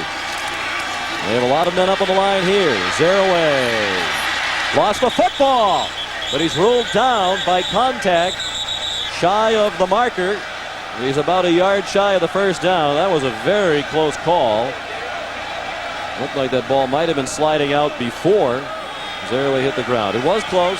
No argument from John Cooper. And it'll be 4th down, about 2, and it looks like Coach Nealon's going to go for it. I think he'll go for this. And you know, Zeraway, one of the more impressive things about him, Sean, he's carried the ball coming into this game 503 times and only had 2 fumbles, which is an amazing stat. And these officials were right on that play. Clearly the ground caused that fumble. Therefore, it is no fumble. 4th and 2, they're going for it. Play action fake. Bulger has to get rid of it, and it is dropped. And they have been plagued over and over again by drop balls, and that was David Saunders. It was beyond the first down marker, but he couldn't take the ball with him. Well, David Saunders ran an excellent route. He got himself open, and Mark Bulger, the quarterback, got the ball where he needed to. They made the first down. This was a reception. It's a little bit behind him, but you'd like to see him loosen that shoulder up a little bit, reach back, and make that reception. Ron Nealon doesn't like the end of that play. And Bulger is 9 out of 15, but when you factor in there have been at least 3 drops, he could be working on a big first half. They haven't converted to 3rd down tonight. There's Gary Stills with his first sack. And the first for West Virginia. Jermaine thrown down all the way back at the 29-yard line. That's a loss of 9. Well, Gary Stills has been quiet until this particular play. He's working against number 77, Walter, and he just beat him with an inside pass rush move. In the opening game here last year against Marshall, Stills had 4 sacks, and he told us before the game that he wanted to have a big game tonight. His mother's in the stands. She's his biggest fan, and he always plays up when his mom comes to watch him play. Rosetta Stills here from their home in Trenton, New Jersey. Dee Miller the catch. And they get back the yardage lost in the sack and a couple more out to the 40-yard line. It'll be 3rd down and about 8. Gary Stills played that game healthy against Marshall last year, and that was the only game in which he was healthy the whole season. He showed what he could do when he was 100%. He had a knee sprain, a fractured thumb, and a fractured kneecap last year. He played a half against Notre Dame with a fractured kneecap, and he played 1 week after having surgery on the compound fracture of the thumb. Did not miss a game. Blitz on 3rd and 8. Jermaine throws, and that ball's incomplete. Both teams have dropped some balls. That one was in traffic. It would have been a tough catch for Boston. There's Rosetta Stills right in the middle of your screen.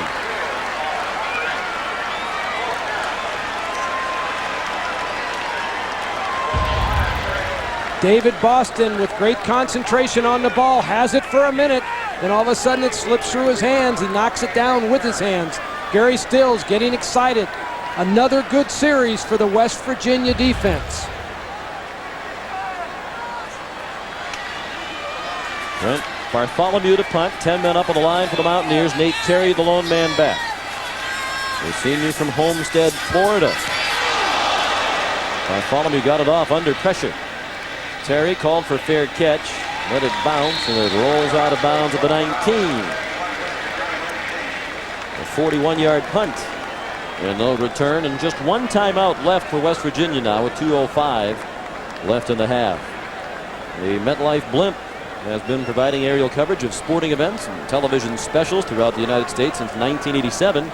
Combined, the blimp Snoopy 1 and Snoopy 2 have traveled more than 700,000 miles since the MetLife blimp program began.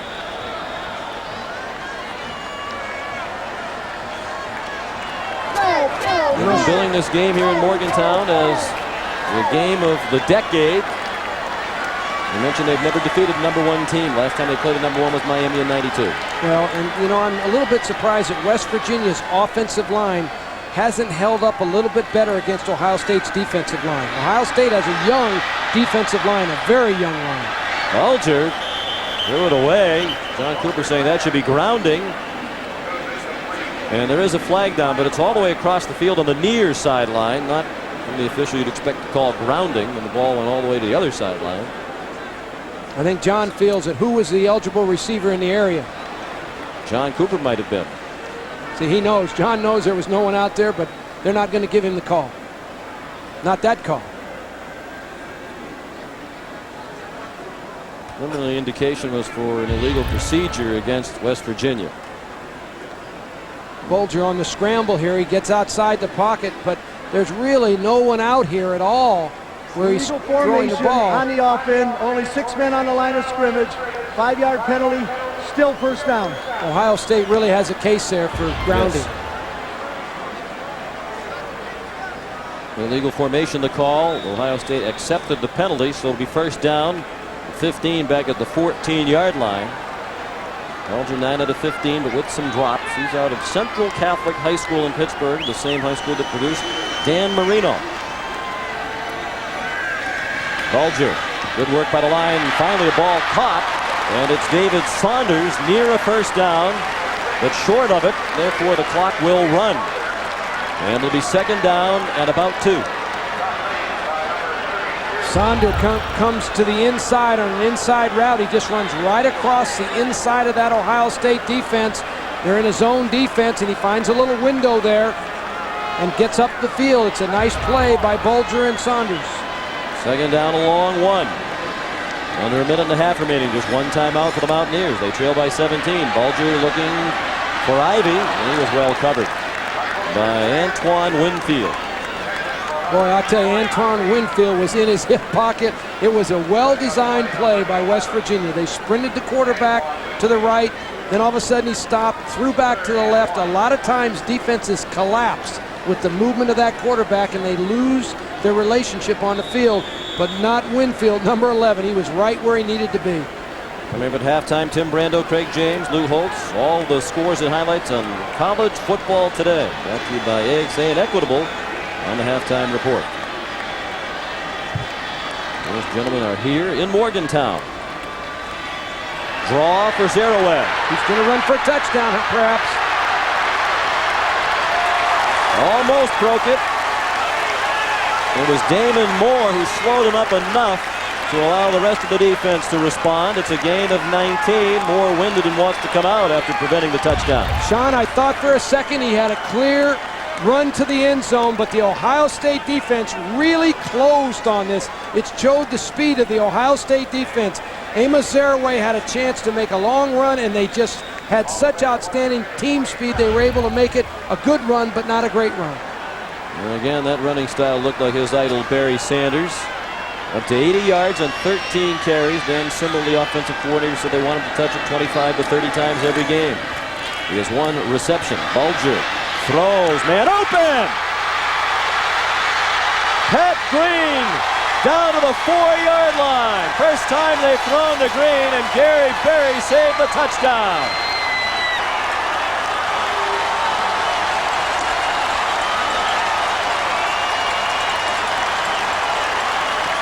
We'll credit the offensive line of West Virginia. They gave Bulger the necessary time to get this ball to Pat Green. Pat Green runs a little post corner. He faked like he was going inside, then broke it outside. He beat the Ohio State defense. Gary Berry, number 1, the free safety. First and goal. They're at the 4 of Ohio State. Anthony Green now the lone back. He takes the handoff. Green down near the goal line. He's short of the end zone, and the clock will run. They have 1 timeout left. They'll have 2nd and goal from inside the 1, and either they should line up or huddle quickly, or use the timeout. That's what Coach Nealon wants, and that's what he gets with 30 seconds left in the half. Clinton Wayne and Damon Moore stopped Green just shy of the end zone.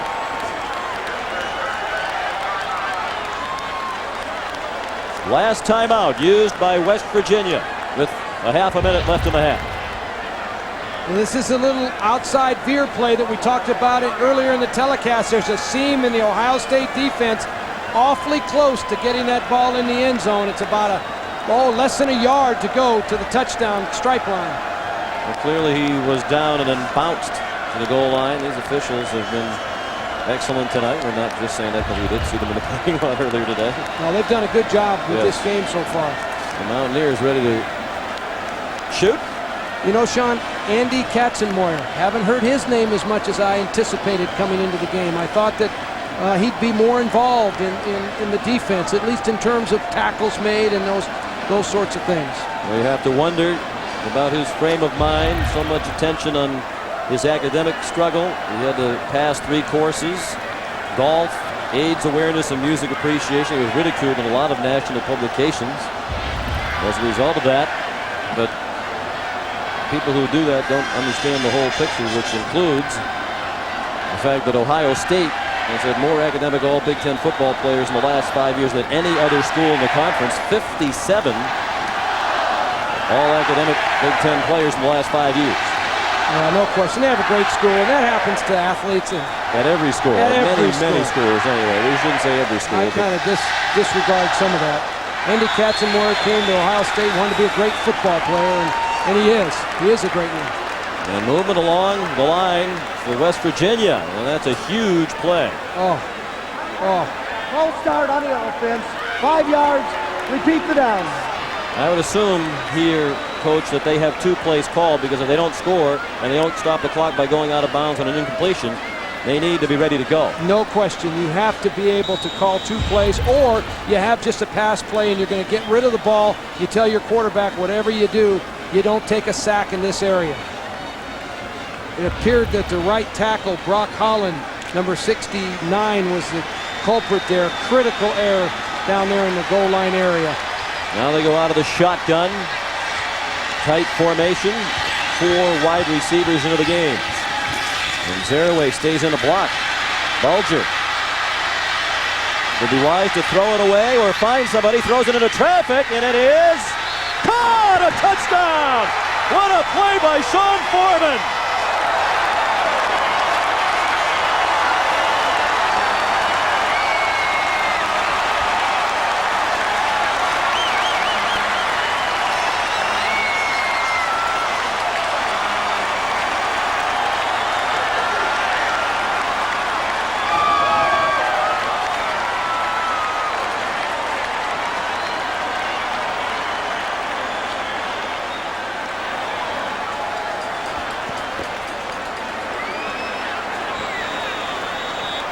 Big play for West Virginia when it really needed one. Jay Taylor trying to bring the Mountaineers back within 10. And his extra point is good. He has never missed one. 76 out of 76 at WVU. And Don Nealon has something he can hang his hat on as he talks to his team at halftime. Well, what a huge momentum shift for West Virginia. And certainly Bulger here staying alive as he scrambles the Ohio State defense in pursuit. And, you know, when you're playing the #1 team in the country, your big players have got to come up with big plays. Sean Foreman, number 16, fights this ball away. He strips it from number 20, Central McClellan. He just takes it away from him. Both players have a chance to get it. He just took it right out of his hands. We chatted with him Thursday night, and he was another guy you looked at and you said, that's the body of a wide receiver. He's one of their strongest players in the program. And that's why you put in that kind of an effort in the weight room to make that kind of a play. Well, he had a great year last year when David Saunders went down with that knee injury. All of a sudden, Sean Foreman became the man here at West Virginia. And he had a great year receiving from Bulger with 77 catches, a school record, single-season school record. Sean Foreman is a senior, one of the team captains from Chesapeake, Virginia, out of Indian River High School, the same school that produced Alonzo Mourning. And when we talked with Dan Simmerl, the offensive coordinator, the other day, he said Sean's primary strength is he will get the ball in traffic. And never was that more evident on that play. Well, the fans here at West Virginia are going to talk about that play regardless of the outcome of this game. They're going to be talking about that catch. Squib kick by Taylor. It bounces all the way down to the 10-yard line. Michael Wiley. A good return out to the 37-yard line. 14 seconds left. And decent enough field position that John Cooper wanted to. They might be able to run a play, get a quick timeout, and at least try a long field goal. John may go deep with this ball here at the end, but probably, you know, I think John's a confident enough coach and has enough confidence in Joe Germain, his quarterback, that he may just launch one down there to D. Miller, to Boston or someone. But in all honesty, what you have to think about now, you have to make sure your team doesn't lose its momentum going into that halftime. You had the game well in control. West Virginia's going to go in there and they're going to say, hey guys, we got a chance here. We're only 10 points down. Ohio State, on the other hand, has to walk in there and say, hey guys, we got this game under control. It's 20-10. This game belongs to us. Germain is going to let one fly over the middle. John Lumpkin, the tight end. If he can get down quickly, they can get a timeout. They get a timeout with 35 seconds. At the 35-yard line, rather, with 6 seconds left in the half. It's a 28-yard game, and Stultz does have the leg to make one from here. I think, Sean, he'll throw again. I think John will throw one into the end zone. I don't believe he'll try a field goal here. Although Stultz has that leg, I think that he'll be concerned a little bit about the block. That's what goes in a coach's mind. You're concerned, boy, if they block it and scoop it up and run it in for a touchdown, I'd rather take my shot at the end zone. You've got a great player at quarterback. I think John Cooper will throw this ball. I really do. If they ran a very quick play, they could get him a few yards closer. They try a field goal. They have 6 seconds. John Cooper, 61 years old in his 11th season at Ohio State. He has not lost an opener, 10-0 in opening games. But as he says, this is by far the toughest opening opponent that they have had. This is a return game in that West Virginia visited Columbus in 1987, so this is the return trip. And in that game back in '87, Ohio State won 24-3, the only time they've played since 1903. That was Major Harris's first game on the road as the starting quarterback at West Virginia. The Mountaineers turned it over in that game 8 times, but you might recall some of the other names who played in that game. Tom Tuchel was the quarterback and threw for 150 yards. Vince Workman was the leading rusher for the Buckeyes. Chris Spielman, who's here tonight, had 19 tackles. Let's see how they play it on 1st and 10 with 6 seconds left in the half of the West Virginia 35. Toward the sideline, he's out of bounds and came back in. That won't count. And that was still a very slow developing play. The goal must have been to score a touchdown on that play, Terry, because it took so long, they wouldn't give themselves time for another play in the field goal track. Yeah, he wanted to get in between the zones of the West Virginia defense, between the corner and the safety. They tried to get the ball in there. They just didn't do it. Let's head down to the sidelines. Here's Mike Mayock. I'm with Coach Nealon, and Coach, the first drive, the last drive, real clean. In between looked like a lot of missed opportunities. Yeah, we really did. We're having a little trouble communicating. This crowd is really noisy. And we've had about 4 formations that I haven't recognized, but hopefully we'll get it straightened out, and they're a good football team. We're going to have to play great. Okay, Coach, good luck in the second half. As Don would say, holy jumping catfish. We can't hear anything. That's the end of the first half. The score, Ohio State 20, West Virginia 10. Stay tuned. Tim Brando, Craig James, and Lou Holtz will bring you up to date on all of today's scores and highlights on the College Football Today. This is the play that got the fans fired up in Morgantown. Mark Bolger to Sean Foreman. And the young man whose dad was a quarterback behind Terry Hanratty is very pleased about it. Coming up, Sean McDonough and Terry Donahue will be along with the second half of Ohio State and West Virginia. The College Football Today AXA and Equitable Halftime Report has been sponsored jointly by AXA and the Equitable.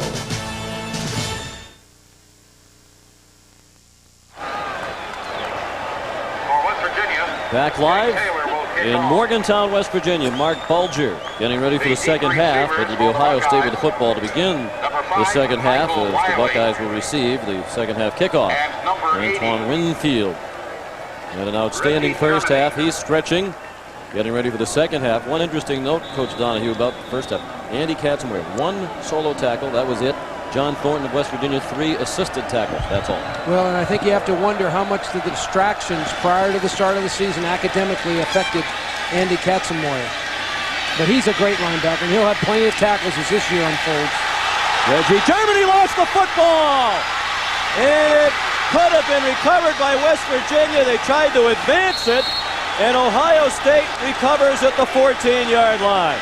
That was a great chance for West Virginia to get right back into the football game. And Coach Nealon saying, just recover it. Don't worry about running it. Reggie Germany lost the football on the kickoff return. Well, the ball's a little bit loose as he heads up the field, and the West Virginia defense gets it stripped. And all of a sudden, you know, you can pick up a fumble in football and run with it, and that's exactly what they try to do. They just don't execute the play, and Ohio State's Wiley comes over and makes the reception. The recovery, I mean. That was a huge opportunity missed by West Virginia. Now Wiley slices out to the 20-yard line, a gain of about 5 on the first play from scrimmage. Well, the question I was prepared to ask you was, what does West Virginia have to do to get back in this football game and win it? They just had a great chance to start to answer that question, but what do they have to do? No question, John. That turnover would have helped them. But if they can play good defense like they did towards the end of the first half, that'll really help him. And Amos Saraway had 80 yards in the first half. If he can come back and rush that ball, again, I think they have a chance to hang in there with the #1 team in the country. D. Miller went in motion. Out of the I formation. It's Wiley tripped up. Nice defensive play by Barrett Green. And it'll be third down. And about 3 to go for a first down. The numbers from the first half. Total yards 280 to 199 in favor of Ohio State. Just 1 turnover committed by West Virginia. Neither team very good on third down. Mountaineers converted just once. No question Ohio State had the edge in play, but West Virginia still very much in the game. And West Virginia had the momentum at the end of the half, which is a factor. And as you pointed out, Sean, then all of a sudden have that ball loose on the turf like that. If they could get that thing, all of a sudden it's a whole new game. With the play clock expiring, Joe Germain takes a timeout. The crowd back into it early in the third quarter in Morgantown.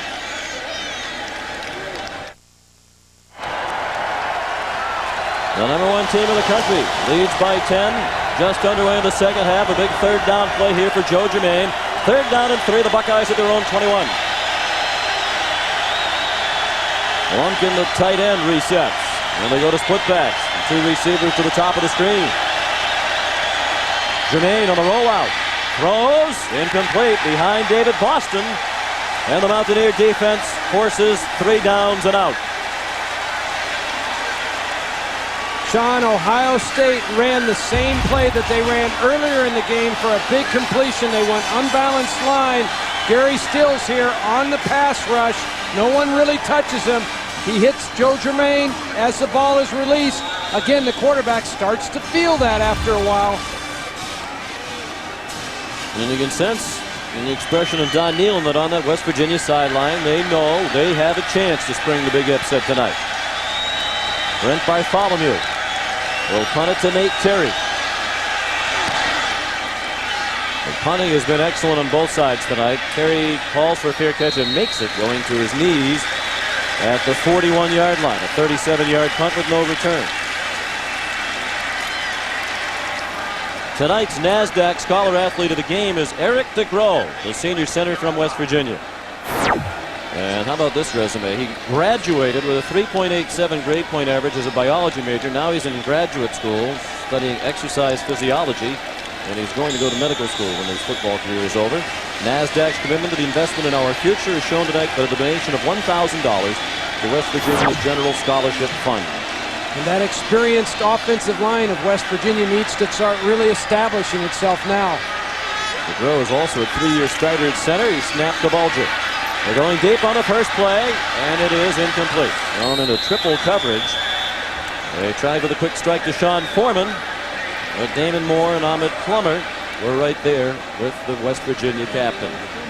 Now, there was no hope on that play. In fact, Bulger was lucky that play wasn't intercepted. Ohio State played it perfectly, and as you mentioned, John, it was almost triple coverage he threw into. He needs to get off of that receiver, Mark does, and get to another one when he sees that kind of coverage on him. On the West Virginia 42, second down and 10. They move Zerway out of the backfield, and they try the fullback, Anthony Green, the junior from Jersey City, New Jersey. And he's out to the 45-yard line. I thought both quarterbacks were solid in the first half, Coach. I did too, Sean. I thought both players played. It was a big pressure game. There was a lot of pressure on both sides, but I thought both Joe Germain and Mark Bulger played very well. Neither one had a terrible turnover that really hurt their team significantly, and if they can keep playing like that, they're going to be awfully tough to contend with as the second half rolls along. The numbers would have been better for each had there not been drops on both sides in the first half. Pat Green went in motion. Draw play, Zerway tripped up, and he went down at the 46. That was a promising play, but Andy Katzenmoyer got just enough of Zerway to stop the rush, and that's just the second tackle of the night for the Butkus Award-winning linebacker. But it was a big one, Sean, because there's no question Amos Zerway had a chance to break this. Katzenmoyer plays off the block, and his legs just kind of tripped up Amos Zerway. It's an excellent play by Katzenmoyer, but it was very fortunate because there was room in the defense to run. Jay Taylor to punt. And he booms another. David Boston lets it go. And they'll down this inside the 5. Green downed it at the 3-yard line after a 50-yard punt. 20-10 Ohio State early in the third quarter. NASDAQ College Football on CBS is sponsored by Fram Filters. Pay a little more now or pay a lot later. Planters Nuts. Relax, go nuts. And by Fidelity Investments, where 12 million investors put their trust.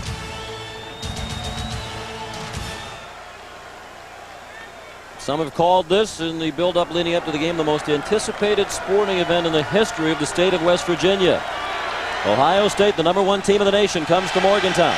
And the Buckeyes lead by 10, but with poor field position early in the third quarter. Jay Taylor's been a weapon punting for West Virginia, 5 times for a 50.2-yard average. Jermaine out of the end zone, looking deep. And it's overthrown. He was looking for David Boston. Charles Fisher had the coverage. Sean, this is such a critical area of the field. As you prepare for a season, you put your offense down inside the 5-yard line. You put your defense out there against them, and you tell your offensive team, hey, fellas, listen, we've got to make 2 first downs so we can punt this ball. If we don't make 2 first downs, the odds are the other team will score when they get the ball. So there's real pressure on the Ohio State defense to work for first downs right now. They're not thinking so much touchdowns. Just make a couple first downs so our punt team and our defense can play. High formation with the fullback, Matt Keller, lined up in front of Michael Wiley on 2nd and 10. Movement. And they're pointing at Tyson Walter, the left tackle. Are the Mountaineers saying that John Cooper's left tackle moved. Prior to the snap, false start on the offense, half the distance, still 2nd down. Tough to miss Tyson Walter when he moves at 6'5", 305. He's the young man who did such an excellent job filling the shoes of Orlando Pace last year. He took over as Pace went to the NFL as the first overall pick. Well, and the Ohio State coaches felt like he may be their most gifted, talented offensive lineman in terms of foot quickness. Wiley showing his foot quickness out to the 9-yard line. And he was tackled by Gary Tompkins. Talking about that offensive line for Ohio State, Coach, as we look at this play. Well, they're going to come off the ball and try to pop Michael Wiley on a little off-tackle play, and there's plenty of vision there for Michael to get through that defense. And West Virginia has 8 men up there in the front trying to stop the running game. They know here if they can get a big stop on this 3rd down, they've got a chance to force that punt. Line play for Ohio State on offense last year was mediocre for a big-time team. They've been excellent tonight. Germain has time again and throws, caught by David Boston. And he spins away from the tackler. And Boston is out to the 40-yard line. They'll spot him down at the 39-yard line. A big play on 3rd down for the Buckeyes. A pickup of 29. Boy, you talk about a big play. First of all, credit the offensive line of Ohio State, giving Joe Germain time to get this ball. He had all kinds of time. David Boston fakes like he's going deep, runs a comeback out. The ball is accurately thrown on time. Boston takes it, turns to the inside, and makes a huge 1st down, giving Ohio State plenty of field position and real breathing room. Boston's reception total, a single season school record. Jerry Porter on the field just looks like cramps, the way he's reaching out to stretch those toes back toward his body.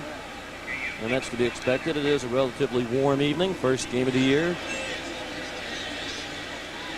Well, what happens to you, too, in the first game of the year, you're hyper. You really are, compared to the 10th game after you've had a lot of wars and you've been out there. And so, consequently, you tend to sweat a little bit more, tend to dehydrate a little quicker in the opening game than you do some other games.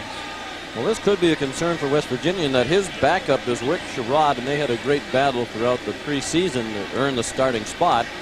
Porter won the starting job, but Sherrod was shaken up moments ago, and he's been on the bench with an ice pack, so they don't know who the 3rd option is at free safety for West Virginia. Well, that could be a real problem. It's been a problem area for them anyway, and with those 2 safeties down, don't think that Ohio State won't see that and immediately try to attack the free safety position. Well, Sherrod is certainly not going in. It looks like Porter could come back quickly if it's the current problem as we suspect. Right now it's Dave Lightcap, a senior, number 35, in Wilmington, Delaware, who's in, primarily a special teams player throughout his career. Well, I tell him to get deep and don't get beat deep. He is deep. He's standing at the 50-yard line. I don't blame him. Germain changing the play. Goes for the quick pass, and it's thrown behind his intended target. Jimmy Redmond, a speedster out of St. Louis area. He's a junior from Lee Summit, Missouri, one of the fastest players on the team, and a former Missouri State long jump champion in high school with a leap of 24 feet. Good pressure that time from the West Virginia defense, particularly Gary Stills. Had a lot of heat on the quarterback and made him release the ball. It was a quick 3-step drop anyway, but he got there. He comes off the corner here and just runs right around the right tackle. Burris, 67. 2nd and 10. Wiley with another big hole in the middle, and then Barrett Green combined with Gary Stills to plant him into the turf quickly. Barrett Green is a big hitter, as is Stills. Green played in the secondary last year. One of the reasons they moved to linebacker, he was too aggressive. He'd frequently come up, deliver a late hit, particularly out of bounds. Coaches told us that we had to tell him what the sidelines are, explain to him that you don't go across the sideline and whack somebody. and hope that maybe he'll be a little more under control as a linebacker. And he is under control tonight, certainly. And Ohio State, they're in 2 tight ends some tonight because they want to make him play on a tight end. They don't want him in space all the time. They want him to line up on a 275-pound blocker. Another third down, another conversion by the Buckeyes. David Boston, the target again on third down, and he's into WVU territory at the 46.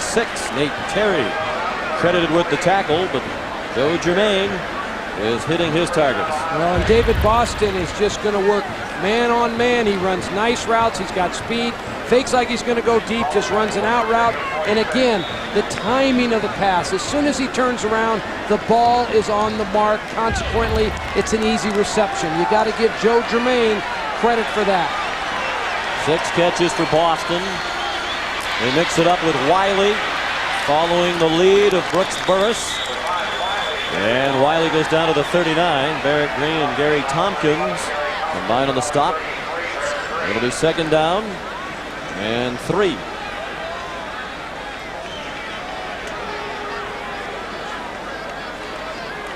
The power of the offensive line. You can watch this side of the line. They're going to pull and lead you to the play. The big guard, the big tackle get out in front, and they lead Michael Wiley. You get about 650 pounds out there in front of you, and you move it. Second down and 3. Joe Montgomery. They fake to him. They throw to the end zone. Touchdown, Boston.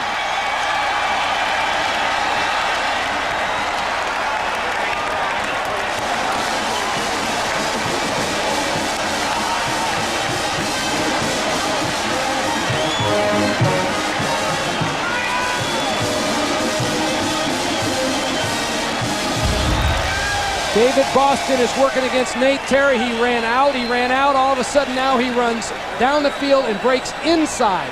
And consequently, he's wide open off the play action fake. Terry's all alone out there on space, just trying to cover a great receiver. David Boston making his presence felt on that impressive Ohio State drive. 39-yard touchdown pass. 7th catch of the night for Boston. Stoltz adds the extra point. So West Virginia with a couple of chances early in this half to make it a very tight game. Now the Mountaineers are down by 17 with 8:46 remaining in the third quarter in Morgantown. What's up? We number 1 all the way, baby. See Walls clowning. David Boston, the junior from Humboldt, Texas, has given the band reason to cheer for the Buckeyes. One of the things you like to do, Sean, you like to run play-action pass. You want a pass to look like a run. Here, Ohio State fakes a run, and you can see the safety. He gets frozen. Instead of being able to come back off the hash, he gets frozen and leaves all of the inside area for Nate Terry to try to defend alone, and he just can't cover David Boston. He's too good of a player. So Dan Stoltz will kick off.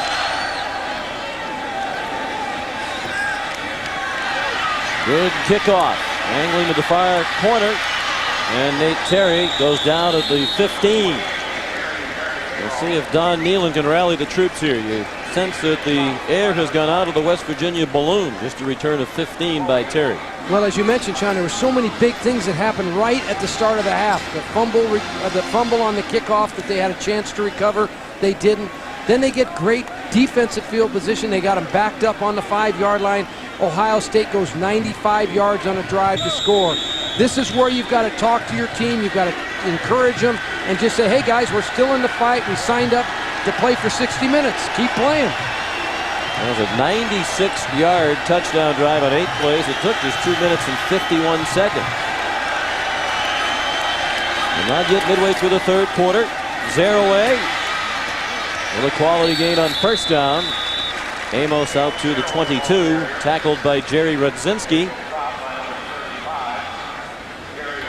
And a good mix on that last touchdown drive by Ohio State. They've done an excellent job of play calling tonight. And the man who calls many of the plays, Mike Jacobs, their offensive coordinator, spent a long time on Don Nealon's staff. He was with him here at West Virginia for 15 years. 7 of them as the offensive coordinator. There's quite a bit of familiarity between these staffs. Well, and then, of course, he's been at Ohio State for 4 years. The last 2 as the offensive coordinator. And John Cooper, when we were at practice the other day, was bragging on him and saying how happy he is with him as his coordinator and how he really can mix their offense well, and he's done that tonight. He hasn't been predictable at all tonight. He's mixed run and pass. He's gone deep with the ball. There Mike is right there when he was with West Virginia. And here at Ohio State with a West Virginia t-shirt on. You know those coaches, they take that stuff from the equipment guy, they never give it back. There's a native Ohioan. There's Mike in the middle of your screen in the coaching booth.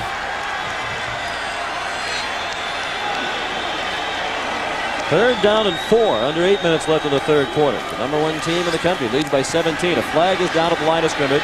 Bulger's pass nearly intercepted. The throw was too high. And Damon Moore went diving trying to pick it off.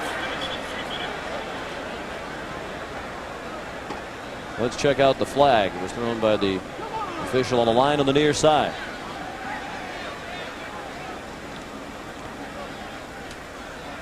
Will likely be turned down to make it 4th down. Illegal procedure. 5 men in the backfield, 6 men on the line of scrimmage. Declined. 4th down. Sean, I know it's hard when you're behind 27-10 to think about your tailback athlete. I've been there, I understand, but I think for West Virginia to get offensive momentum, they've got to start running Amos Zaraway a little bit. They've got to get him the ball a little bit more, get an offensive rhythm. Don't try to get all 17 points back in such a hurry. It's not going to happen, particularly against this defense. Jay Taylor punts. He continues to be the star of the night for West Virginia. And it goes out of bounds at the 38-yard line. A 40-yard punt without a return. And there's a flag back at the line of scrimmage. And it's a hold against the Mountaineers. John Cooper is saying make them kick it again.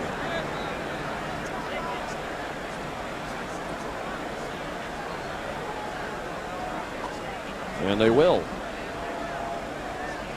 You got to be careful here with Jay Taylor. You know, you don't want to give that guy a second chance. That really wasn't one of his better punts of the night. He's got holding on the offense, 10 yards from the spot of the foul. Repeat 4th down. I think this is the right thing to do, don't you? Absolutely. It was a 40-yard punt with no return, and you make that coverage team have to sprint all the way down there again. Well, and not only that, I'll tell you, Ohio State's a good punt return team. They work hard on it in practice. They have great athletes on the punt return team, so they have a chance. This is the first offensive play of the series when you look at it like that. So this is like having first down. You run a play. Punt return should be an offensive play. And not as good a kick. Wobbly kick. Juggled. It's free. And it is still free. And Ohio State got it back. So a couple of drop balls on special teams by Cooper's Buckeyes here in the second half. A fumbled kickoff and a muffed punt. And the Mountaineers couldn't come up with either one of them. Well, David Boston let that ball hit his pads a little bit. I've seen that 100 times on the practice field or in game competition.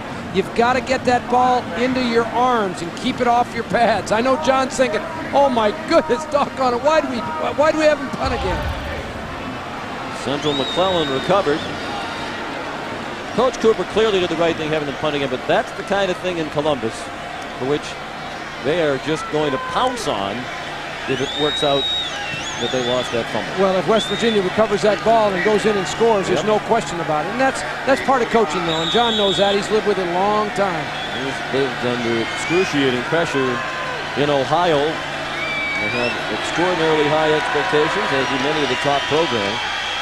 Cooper's problem over the years obviously has been the results against Michigan and in the bowl game. Other than that, you can't argue. There's another free ball and another recovery. Jimmy Redmond, the receiver, got his own fumble back. I think Don Nealon might have his team out here rolling some balls along the turf and having them dive on these balls at practice this week. No, but Ohio State's got to be careful not to lose concentration with a 17-point lead. This is a checkoff by Joe Germain. He did an excellent job. He saw West Virginia up in an 8-man front. He checked off to Redmond. Charles Fisher, the cornerback, number 4, came in and stripped the ball on an outstanding defensive play. On second down, it's Montgomery picking up the first down for the Buckeyes. down to the 31-yard line. And some action after the whistle and late flags thrown. Dan Cogdell made the tackle. And it's a late hit against the Buckeyes. So that will negate the first down gain by Montgomery.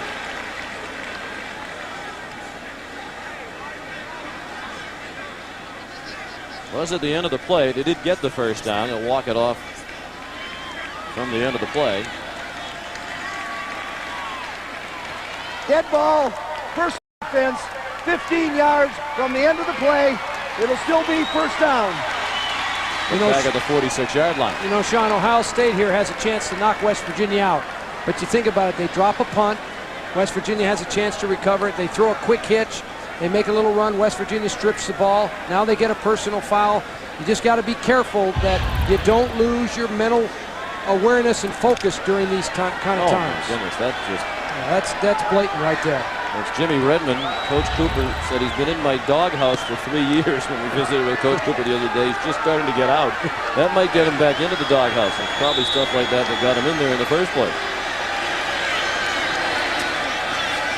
Here's Montgomery again. Joe Montgomery gets all that yardage back and more. Down to the 26. He's a real fan favorite in Columbus. Has done an awful lot of work to come back from a very serious knee injury a couple of years ago. Well, the power of the offensive line of Ohio State is starting to really take its toll now on the front of West Virginia. If you want to watch that play, watch the left guard over here. He's the one that leads you to the play along with the fullback, and he just power blocks that linebacker. They're starting to mash him up front.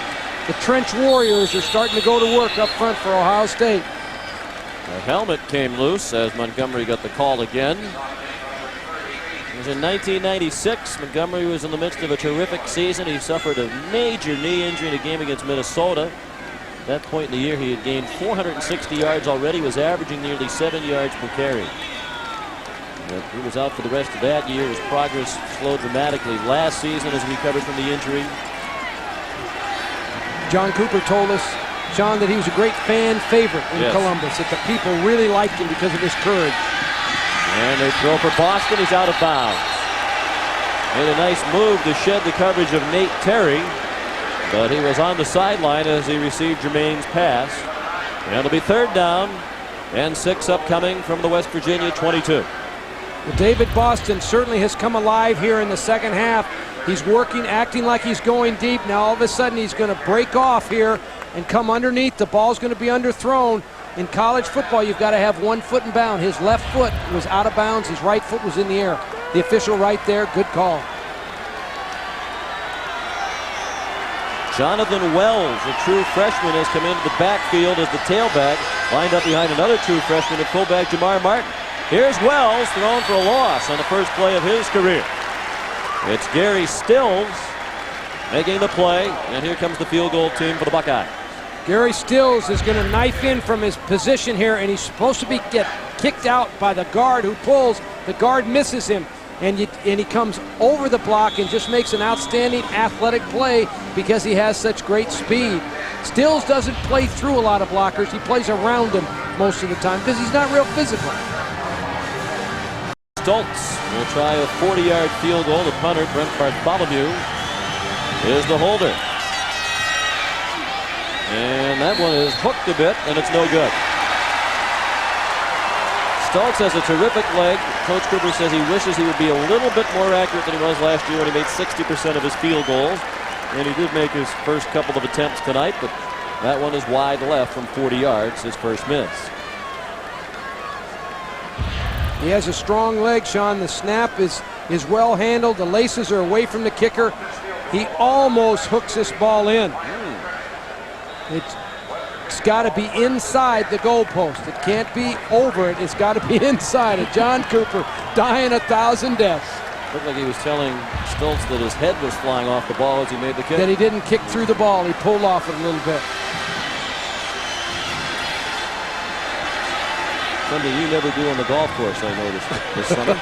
Oh, you head right down, you dirty dog. Amos Zaraway on first down, dropped for a loss by Niall Diggs, the sophomore from Los Angeles, taking over as a starter outside linebacker this year from the departed Kevin Johnson. Niall Diggs is one of the promising young players at Ohio State, and the coaches there talk about the fact that he was going to go to USC out of Dorsey High School and actually committed to them, made a late change in his decision, called Ohio State, ended up at Ohio State, and John Cooper said he was just thrilled with the fact that he's got him as a Buckeye. There's more to that story that's interesting. We'll tell it. Sean Foreman driven out of bounds by Katzenmoyer and Plummer. Niall Diggs has a close relationship with Charlie Parker, who back at the time of his commitment to USC was the basketball coach at USC. Well, just as Diggs was all set to cement that commitment, Charlie Parker was fired as the basketball coach at USC. So Diggs said, I'm not so sure I want to go there anymore. John Cooper knew Diggs' sister Rosalind from when he was at Arizona State. And he got the call all coaches dream about getting. Coach, my brother isn't going to go to USC. Would you be interested? And Coach Cooper said, of course. Diggs is a fine prospect, and that's how he wound up in Columbus. And I was at UCLA at the time, and I was glad that he went to Columbus. Bulger throws first down. Out to the 39-yard line. 3:42 remaining in the third quarter. Corey Ivy on the receiving end of the pass from Bulger. First and 10, Mountaineers. The NFL Today brought to you by Southwest Airlines. It's our day of NFL coverage started tomorrow on CBS at 12 Eastern. Jim Nantz leading our team with Brent Jones, George Seifert, and Marcus Allen. And they will also join us at halftime. I want to apologize to our outstanding halftime sponsor, AXA. I call them AXA, trying to keep track of all these numbers and names of the players. Missed our sponsor. We don't want to do that because we really appreciate them. Sean Foreman made the catch out near midfield, a little bit shy of the first down. Antoine Winfield and Central McClellan made the play on Foreman. He's about a yard and a half short of the first down. Mark Bulger has a nice drive started here for West Virginia. One of the things that is interesting when you watch the Ohio State defense play, they don't give up big plays. They'll let you hit some balls in front of them. You can take some outs and some underneath things, but they're not going to get beat deep very often. They make you really work for your yardage. Sign of good coaching, I think. They're coming a blitz. Bulger dumps it off, and Beck got tangled up with the umpire. And the pass is incomplete. And it'll be third down and short. 27-10. Ohio State has the lead. And West Virginia could really use a score here in the final minutes of the third quarter. A score on this possession. And guess who came on that blitz, Sean? Number 11, Antoine Winfield. My man, my defensive back. He's blitzing again. It's been an exciting time for Winfield. He had a son. He was born about 2 weeks ago, Antoine Jr. Bulger on the draw, and zero-way stop. On third down and short, it was Gary Berry, who's had a terrific game at free safety for Ohio State, in to help blow up that play. West Virginia had completed some passes and had a little bit of rhythm in the running game, throwing game going. They tried to slip a little draw to Zeraway. Ohio State on the blitz. Katzenmeyer, Berry, all that big beef in front of Ohio State just ate it up. Excellent play. Berry's a junior, Worthington, Ohio, from an Ohio State family. His mom was an OSU graduate, Lynn, and now Gary Berry's mom works at the university. And a punt by Taylor, out of bounds at the 26-yard line. That's where Ohio State will begin. Not the best effort of the night from Jake Taylor. He might be getting leg weary. That was just a 29-yard punt. A view from the ground. We'll also tell you the views from above from the MetLife Blimp Snoopy 1. They've been terrific tonight. Snoopy 1, the MetLife Blimp, teaming up with CBS to provide you the serial coverage. Football action between Ohio State and West Virginia. That blimp cruises at a speed of 35 miles per hour at an altitude of 1,200 feet. Jermaine on target to D. Miller.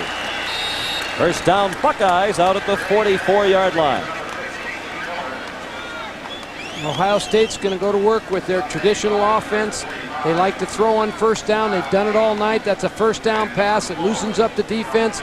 but look for them to come back with their power running game. Their tailbacks are good runners. They have a big offensive line. They're going to pound you and throw until you wear down.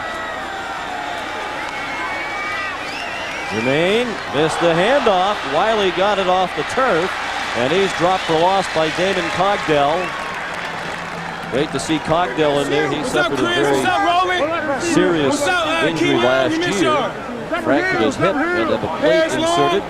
We're not certain how long he'll be able to go this season. His future very much in doubt. It all depends on if the blood continues to flow through that hip. And he was their best defensive player, according to the coaches, last year before the time of the injury, and now he's just trying to get back near full speed. Well, and watching him practice on Thursday, Sean, I'd say he's at about 85%, but he's courageous. He wants to play. He's not 100% for sure out there, but it's great to see him work. Stills has another sack. His second as he went right around Brooks Burris to drop Joe Germain back inside the 33-yard line. Well, the Ohio State coaches were concerned about Burris trying to block Gary Stills because of his speed. Here he just has an arm under and just uses that speed and athleticism. He doesn't try to battle Burris. He just runs right by him. Gary Stills emotional.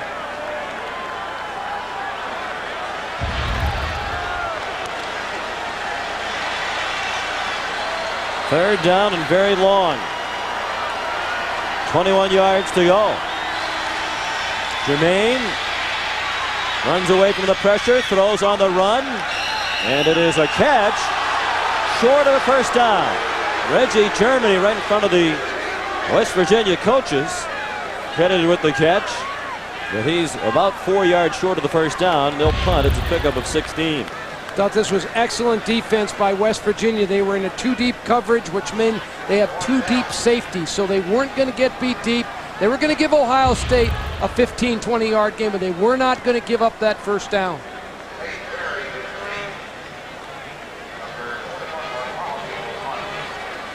And Bartholomew will punt to Nate Terry. Terry standing at his own 10. Under a minute remaining in the third quarter. Only one score in this quarter, a touchdown by Ohio State. They led by 10 at the break. They now lead by 17. Bartholomew got the punt off. Terry trying to get outside to the right. And Terry's out of bounds at the 27-yard line. Good effort to run it back 17 yards after a 41-yard punt. Kevin Hauser's the long snapper chased him out of bounds. Looked like somebody rushing right up the middle for West Virginia just got shirt tackled down to the ground, but there was no flag back at the line of scrimmage. West Virginia came with the punt block. Nate Terry did most of that return yardage on his own because everyone else was going after the punter, tried to put the block on him. The time is now for the West Virginia offense. If the Mountaineers have any chance of a comeback, they need to get started quickly. 4 wide receivers, and Zaraway the lone back behind Bulger. Bulger after the pump fake, throws for Foreman incomplete. He was well covered by Ahmed Plummer. Mark Bulger was going to go to Virginia Tech. That was the decision he had made out of Central Catholic High School in Pittsburgh. But his mother convinced him to go to West Virginia. Mark told us a couple of days ago that his mom particularly liked Coach Nealon, and the staff thought that this would be the best place for him, and Mark is very glad that mother knew best. Well, it happens a lot in recruiting. You know, sometimes a young man thinks he wants to go one place, and the parents kind of have an influence, and certainly they've raised him up to that point in time and influenced him on all decisions, and they're going to influence him on that one. The pitch to Zaraway, and all of a sudden he can't get out of the backfield. Bulger's mom, a major influence, and there's his dad in the middle of your screen. Jim Bulger, a quarterback at Notre Dame in the early 70s. They're an athletic family. Mark has 2 sisters who we are told are being very highly recruited in basketball right now. There's Jim back in his Notre Dame uniform in the early 70s. The end of the third quarter, the score Ohio State 27, West Virginia 10. We'll return to Mountaineer Field after this message and a word from your local station.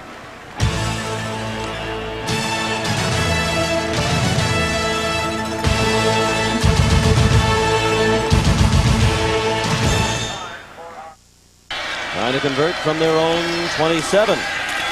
Bulger to the far sideline. Sean Foreman, nice grab, but he's short of the first down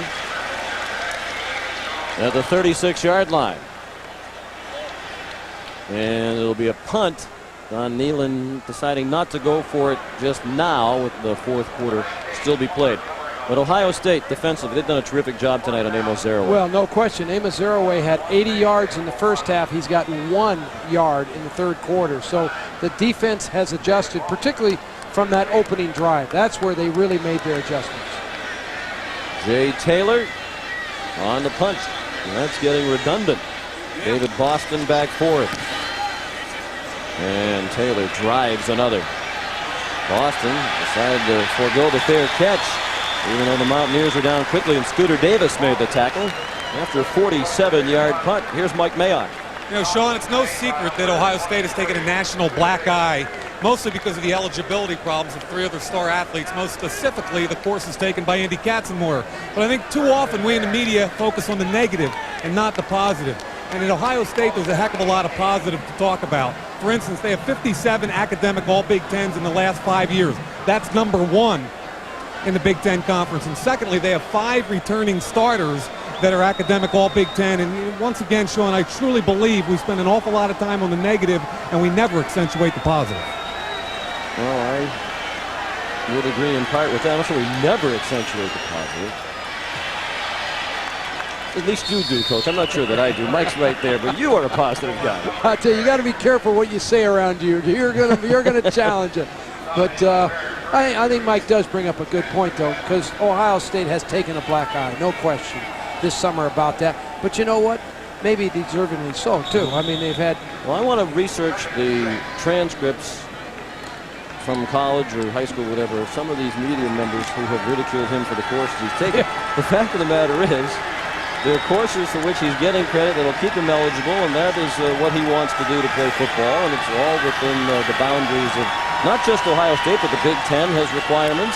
So, you know, I know I took some courses that I'm not so sure I would want to have displayed on national television. Well, and the other point is, too, Sean, you know, there are other students in those classes. Yes, there are. This is not just a class that Andy Katzenmoyer gets to go to. There are other students. So, you know, I think that Mike's right. There's been an awful lot made of that. The point is that he went to Ohio State. He went there because he wanted to be a great football player.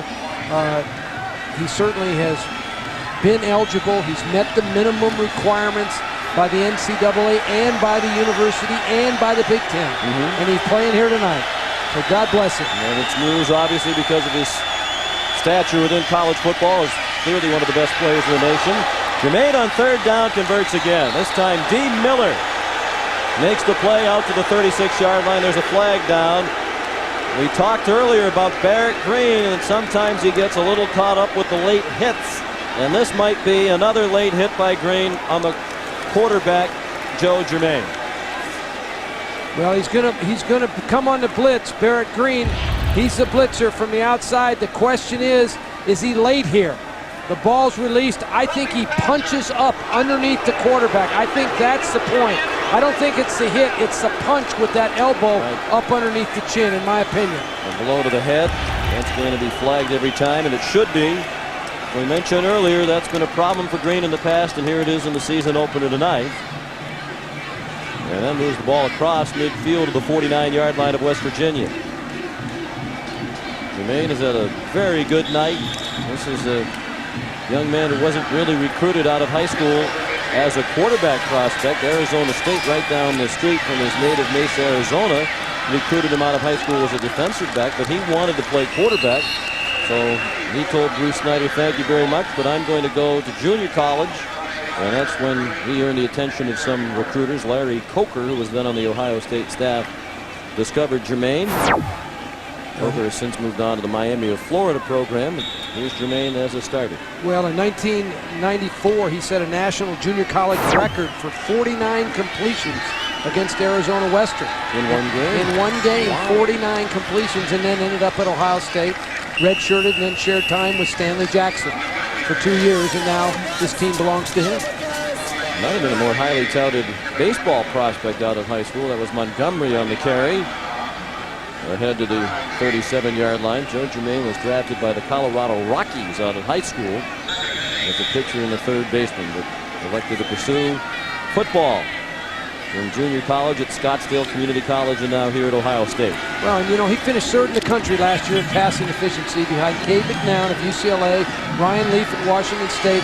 So he has had a great year. A year ago, he's going to come back and have another great one this year. He has demonstrated tonight a great feel for when he's running out of time and where to go to escape the pocket without being hit. A flag down for a holding call against Ohio State as Germain was chased out at the 37-yard line. The Mountaineers will send the Buckeyes back. And there are the numbers coach was talking about. Ryan Leaf and Cade McNown, the only quarterbacks with a higher efficiency rating. And coach will explain the formula used for that. Watch the center right here. Murphy working against John Thornton. He takes him down with a takedown right there. That was a good pass rush by John Thornton, and it's good call by the official. David Boston working one-on-one, trying to get open, wants the ball. There's just no time to get him the ball.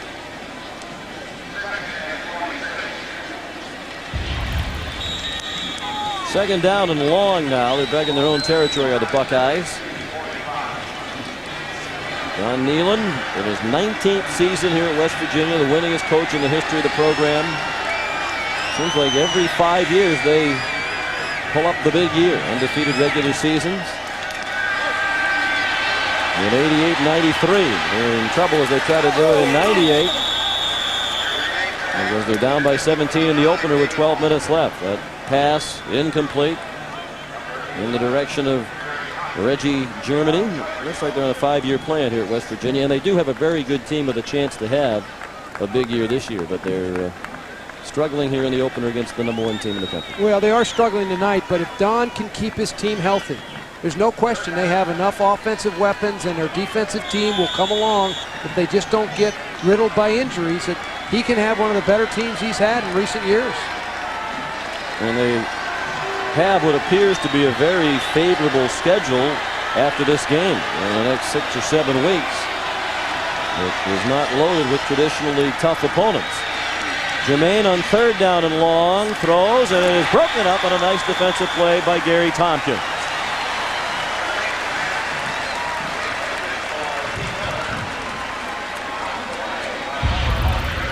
Joe Germain's trying to get the ball to D. Miller. D. Miller runs inside, then breaks out to the corner, and the ball is just a little bit late, but it's an excellent play by number 11, Gary Tompkins. He just made a great break on the ball, and there could have been a completion. It was just a little bit slow getting there. Brent Bartholomew, the punter.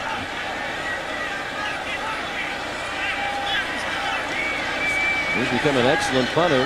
And he credits watching film of Tom Tupa, the former Ohio State punter, with improving his technique.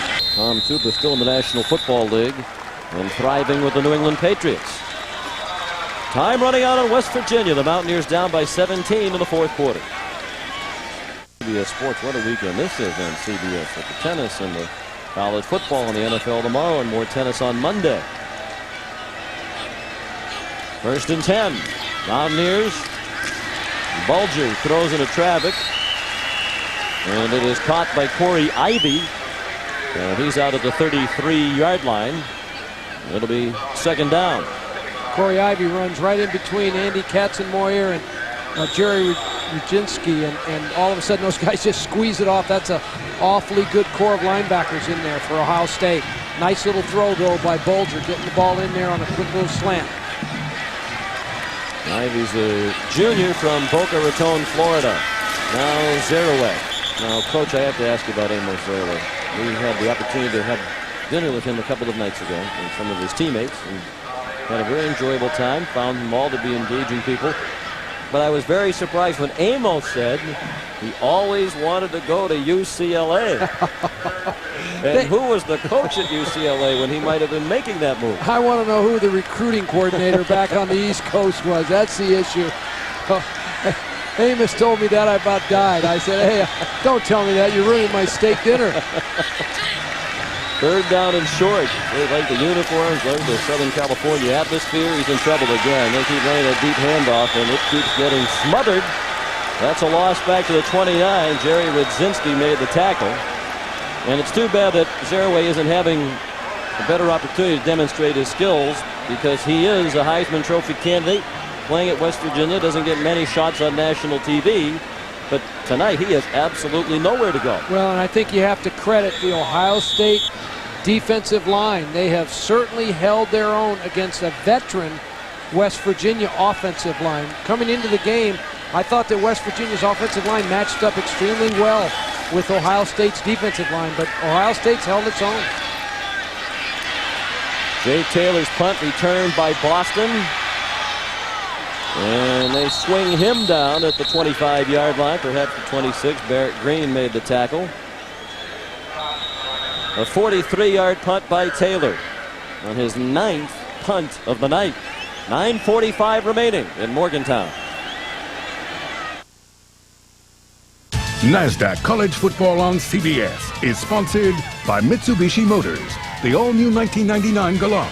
Wake up and drive. Frost Brewed Coors Light, who reminds you the three most important words are hay, beer, man, and by the NASDAQ stock market. Huge crowd tonight, disappointed, most of them, not the Ohio State fans, most of them disappointed about what has happened. 68,409, the third largest crowd in stadium history.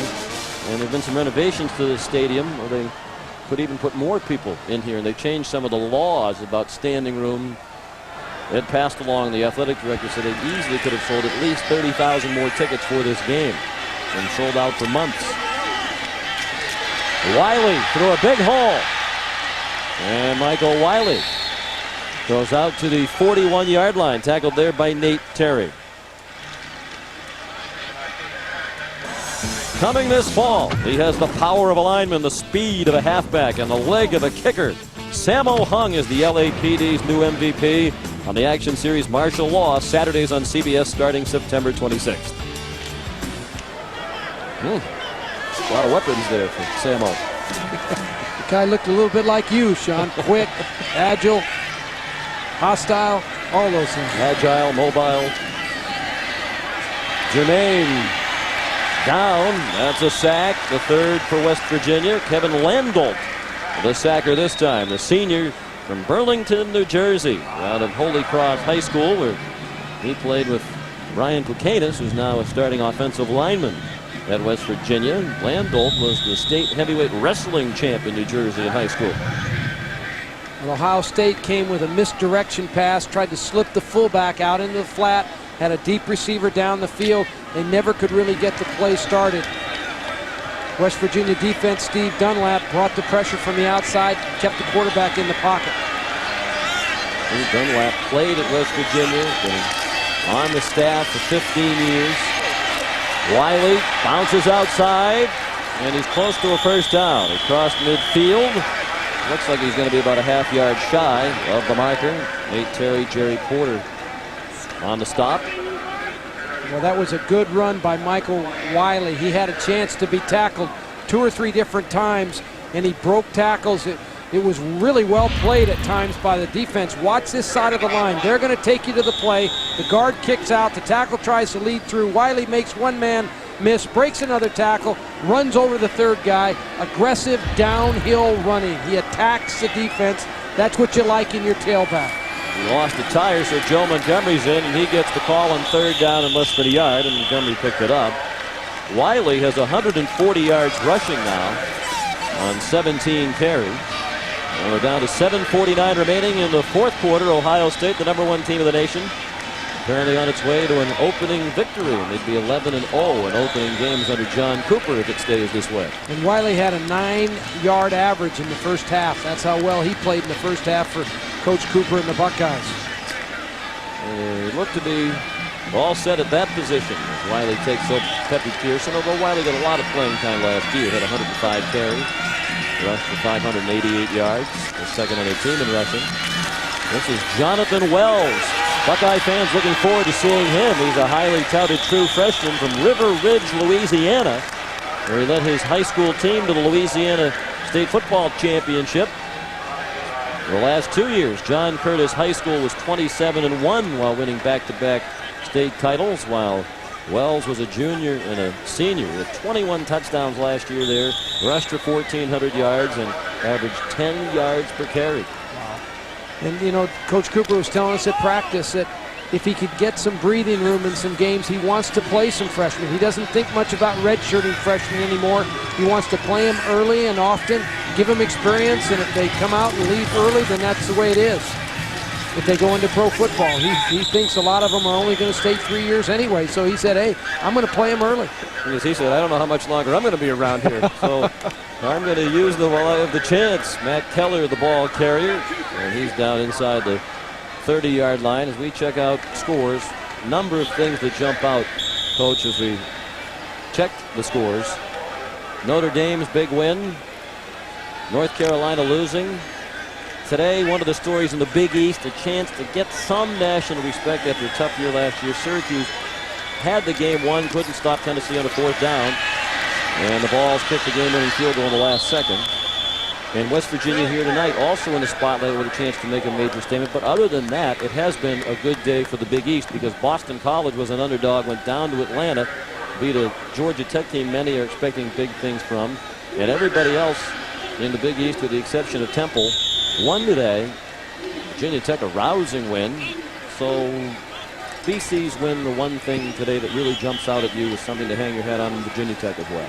Well, and I think that West Virginia has made a good account of itself against the #1 team in the country. Syracuse did too against the excellent Tennessee Absolutely. team. That'll be in the top 7 or 8 at the very least. Jonathan Wells again.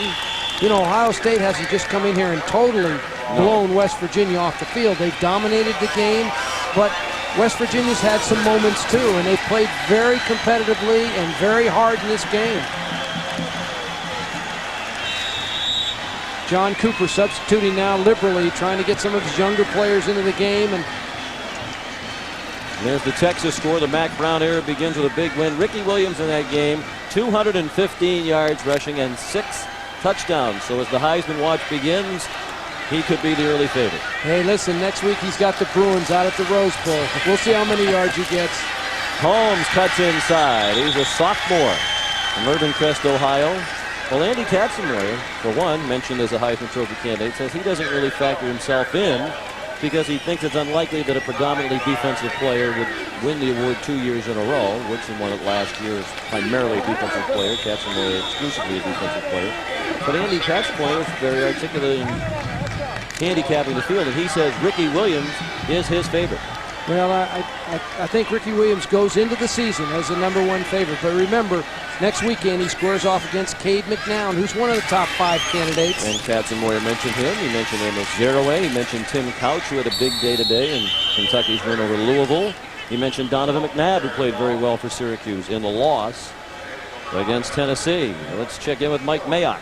Hey, Sean, a couple minutes ago you guys were talking about John Cooper playing more and more underclassmen. Well, they traveled 9 true freshmen out of 68. That's an awful lot, but it brings to mind one of John Cooper's favorite sayings, which is if a dog's going to bite, he'll bite as a pup. Hey, John Cooper's a country boy now. I'm going to tell you now, that is a country boy you're looking at there now. He's got all kinds of those little sayings and slogans. He's from Powell, Tennessee, and has been a huge winner throughout his career, but the 1-8-1 record against Michigan at Ohio State hangs over his head, and just the 2 bowl victories, the other number that his critics use against him. By any other standard, on and off the field, Cooper would have to get extremely high marks.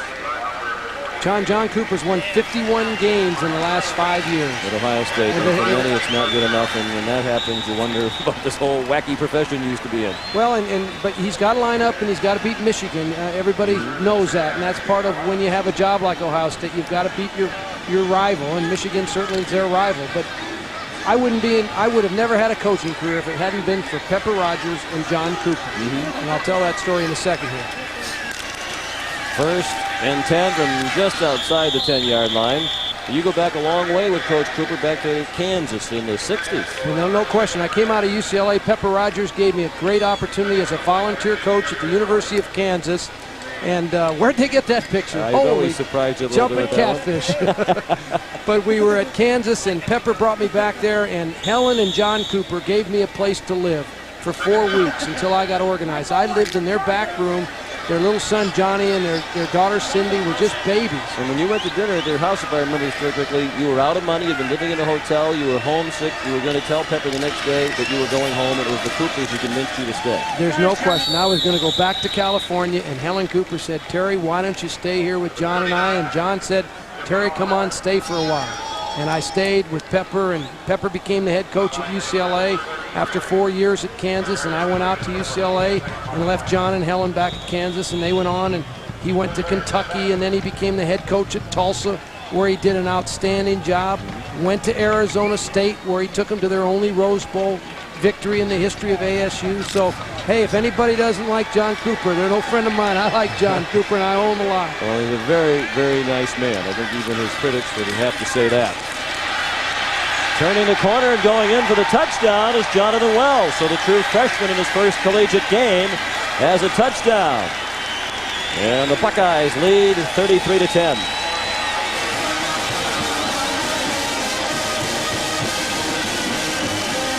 The strength and the power of the Ohio State offensive football team has simply worn down the defense of West Virginia. They have too many weapons, too many wide receivers, too many big linemen, too many outstanding running backs for West Virginia to hang in there. Nice drive, 14 plays, 74 yards. They took 6.5 minutes off the clock, and Wells finished it from 7 yards out. And Stoltz adds the extra point.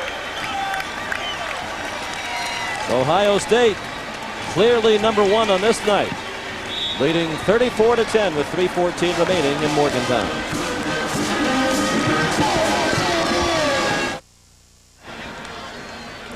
West Virginia has just one first down in the second half. The Mountaineers trail by 24. In the waning moments, the MetLife Blimp Snoopy 1 is under the command of Captains Brian Comer and Charlie Graham. The Blimp is capable of reaching a maximum speed of 55 miles per hour within the speed limit and a maximum altitude of 7,000 feet. Stoltz kicks off again. And boot handled by Nate Terry near the 5-yard line.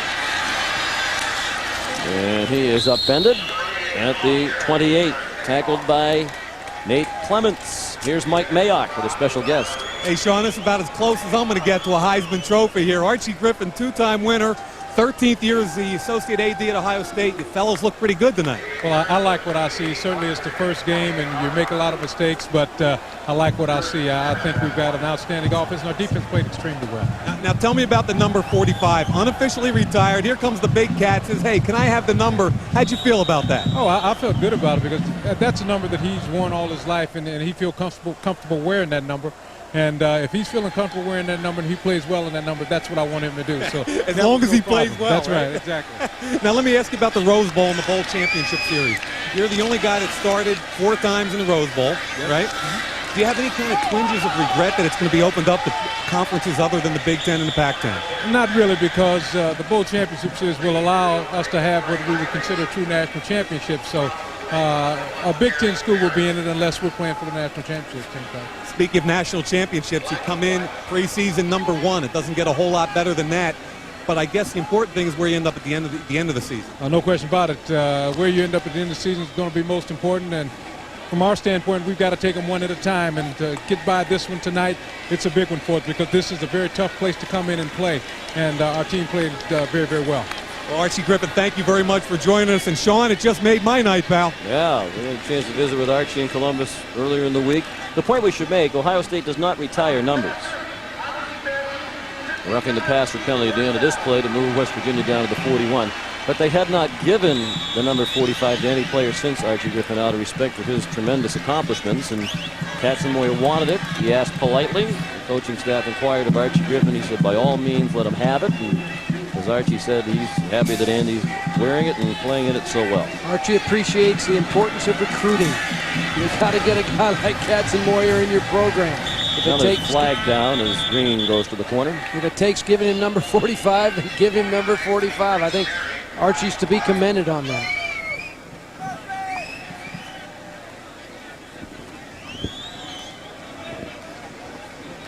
Well, we mentioned earlier the road ahead for West Virginia, and their season could get dramatically better in a hurry. They had to open with the #1 team in the country, but look at the upcoming slate. Maryland and Tulsa here, at Navy, at Temple, Miami here. You would think they could easily be favored in all of those games, at Virginia Tech, Syracuse, at Rutgers, BC, and at Pitt. So I think this is a team that's still going to have a winning record, coach, and go to a bowl game again. Well, I do too, and I think Don Nehlen does a great job. He has for years. I mean, he's been here 19 years. He always fields a competitive, tough, hard-nosed team. He was outmatched tonight. He played a better team, a better physical team than what he had. But Don and his coaches, Dan Simmerl, the offensive coordinator, he does a terrific job. Steve Dunlap, those are quality coaches that Don has. And the continuity that he has on his staff here is second to none. The assistants average 14 years of service here at West Virginia, so he's had this group together for a long time. And we should point out he's doing it. This state loves Mountaineer football, but they have almost no high school football players that go on to Division I football. There are only 1.75 million people in the state. Don Nehlen said last year we offered a scholarship to one high school player from West Virginia. They have only one starter in the game tonight who is from this state, Mark Plants, the middle linebacker. Repeat first down. He said this year there might be 4 players in the state to whom we'll offer scholarships, and that is a big year. Yeah, and so you have to go out of the state, get your players. You have to go to New Jersey, down to Florida, over to Ohio. You have to go in there and Pennsylvania and get some guys. And Don's done an outstanding job. And we spent a lot of time with these West Virginia players when we had dinner with them. And I was really impressed with the quality of their kids that they had in the program. Some terrific student athletes. We mentioned Eric DeGros, Brian Pecanis right next to him, the starting right guard. Has a 3.53 GPA as a biology major. He's another guy going to medical school. Big hit by Percy King on the throw to Pat Green. And here's a look at it. Well, it's just a little quick. They bring a corner blaze, and King, the safety man, comes over and covers for the corner who blitzed. And it's an excellent form tackle. Puts his head right where it needs to be, chests him up, and knocks him to the ground. Approaching a minute remaining, Ohio State opens with a very impressive win on the road. That pass knocked away. Some of the backups in now. That's Nate Clements, a true freshman, making the play.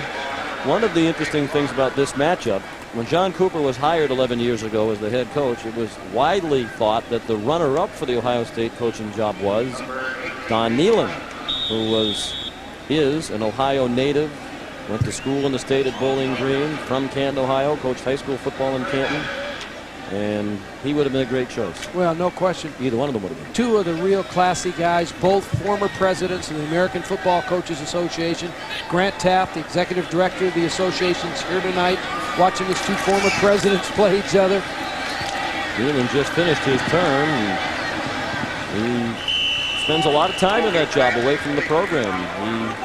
He enjoyed it very much and was flattered by the honor that the other coaches bestowed upon him. But he said, I'm not really the banquet kind of guy. And I was going all over the place making speeches. But he particularly welcomed the opportunity to respond to young coaches just starting out around the country who wrote to him because they saw his name at the top of the letterhead. And he had a chance to offer advice that many other great coaches had given to him when he was a little bit younger. Well, they're the best in college football. That's what college football is all about as far as I'm concerned, Sean. And those guys have given to the association. They've given to the game of football. Somebody's going to win tonight. Somebody's going to lose. That's the way it always is. But those two guys are classy acts. Bulger's completion yields a first down. We look at the rest of the Ohio State schedule. Toledo and Missouri, the other non-conference games upcoming. Then back into that Big Ten with Penn State, Illinois, and Minnesota. And we'll check the rest of their schedule after the play. First down for Bulger. He has a man open. It's David Saunders. Out of bounds at the 3. West Virginia angling for a late score. The remaining games late in the season for the Buckeyes at Northwestern and Indiana. Michigan State at home, and the Spartans off to a very depressing 0-2 start. Then at Iowa and home against Michigan, and again that shapes up as the big one for Coach Cooper. Von Nealon fighting the end. He has most of his starters in on offense, Terry. He wants his team to have one more thing to take away from this game. Absolutely. You fight for 60 minutes. That's like we talk about that to your team all year long. They run the fade, and it is caught for a touchdown. Sean Foreman on the receiving end, and he and Bulger have that play down. They worked that many times last year. And we watched them do it over and over again flawlessly in practice during the week, and this was executed to perfection. Well, Mark Bulger puts a lot of air underneath the ball. He puts air under it so Foreman can run underneath it. If Foreman's not going to catch it, nobody's going to catch it. John Cooper figuring out what the heck's happening. They're throwing on me at the end of the game. And the extra point is good. A 17-point lead for Ohio State. We welcome you back to Morgantown, West Virginia for the final 13 seconds of our season opener, NASDAQ College Football, here on CBS Sports. Depressing start to the season for Big John Thornton. But you have to think better days are ahead, and sooner rather than later for this Don Nealon team. Onside kick, and they have it. The Mountaineers get it off the deflection. It was Jerry Porter who recovered the onside kick.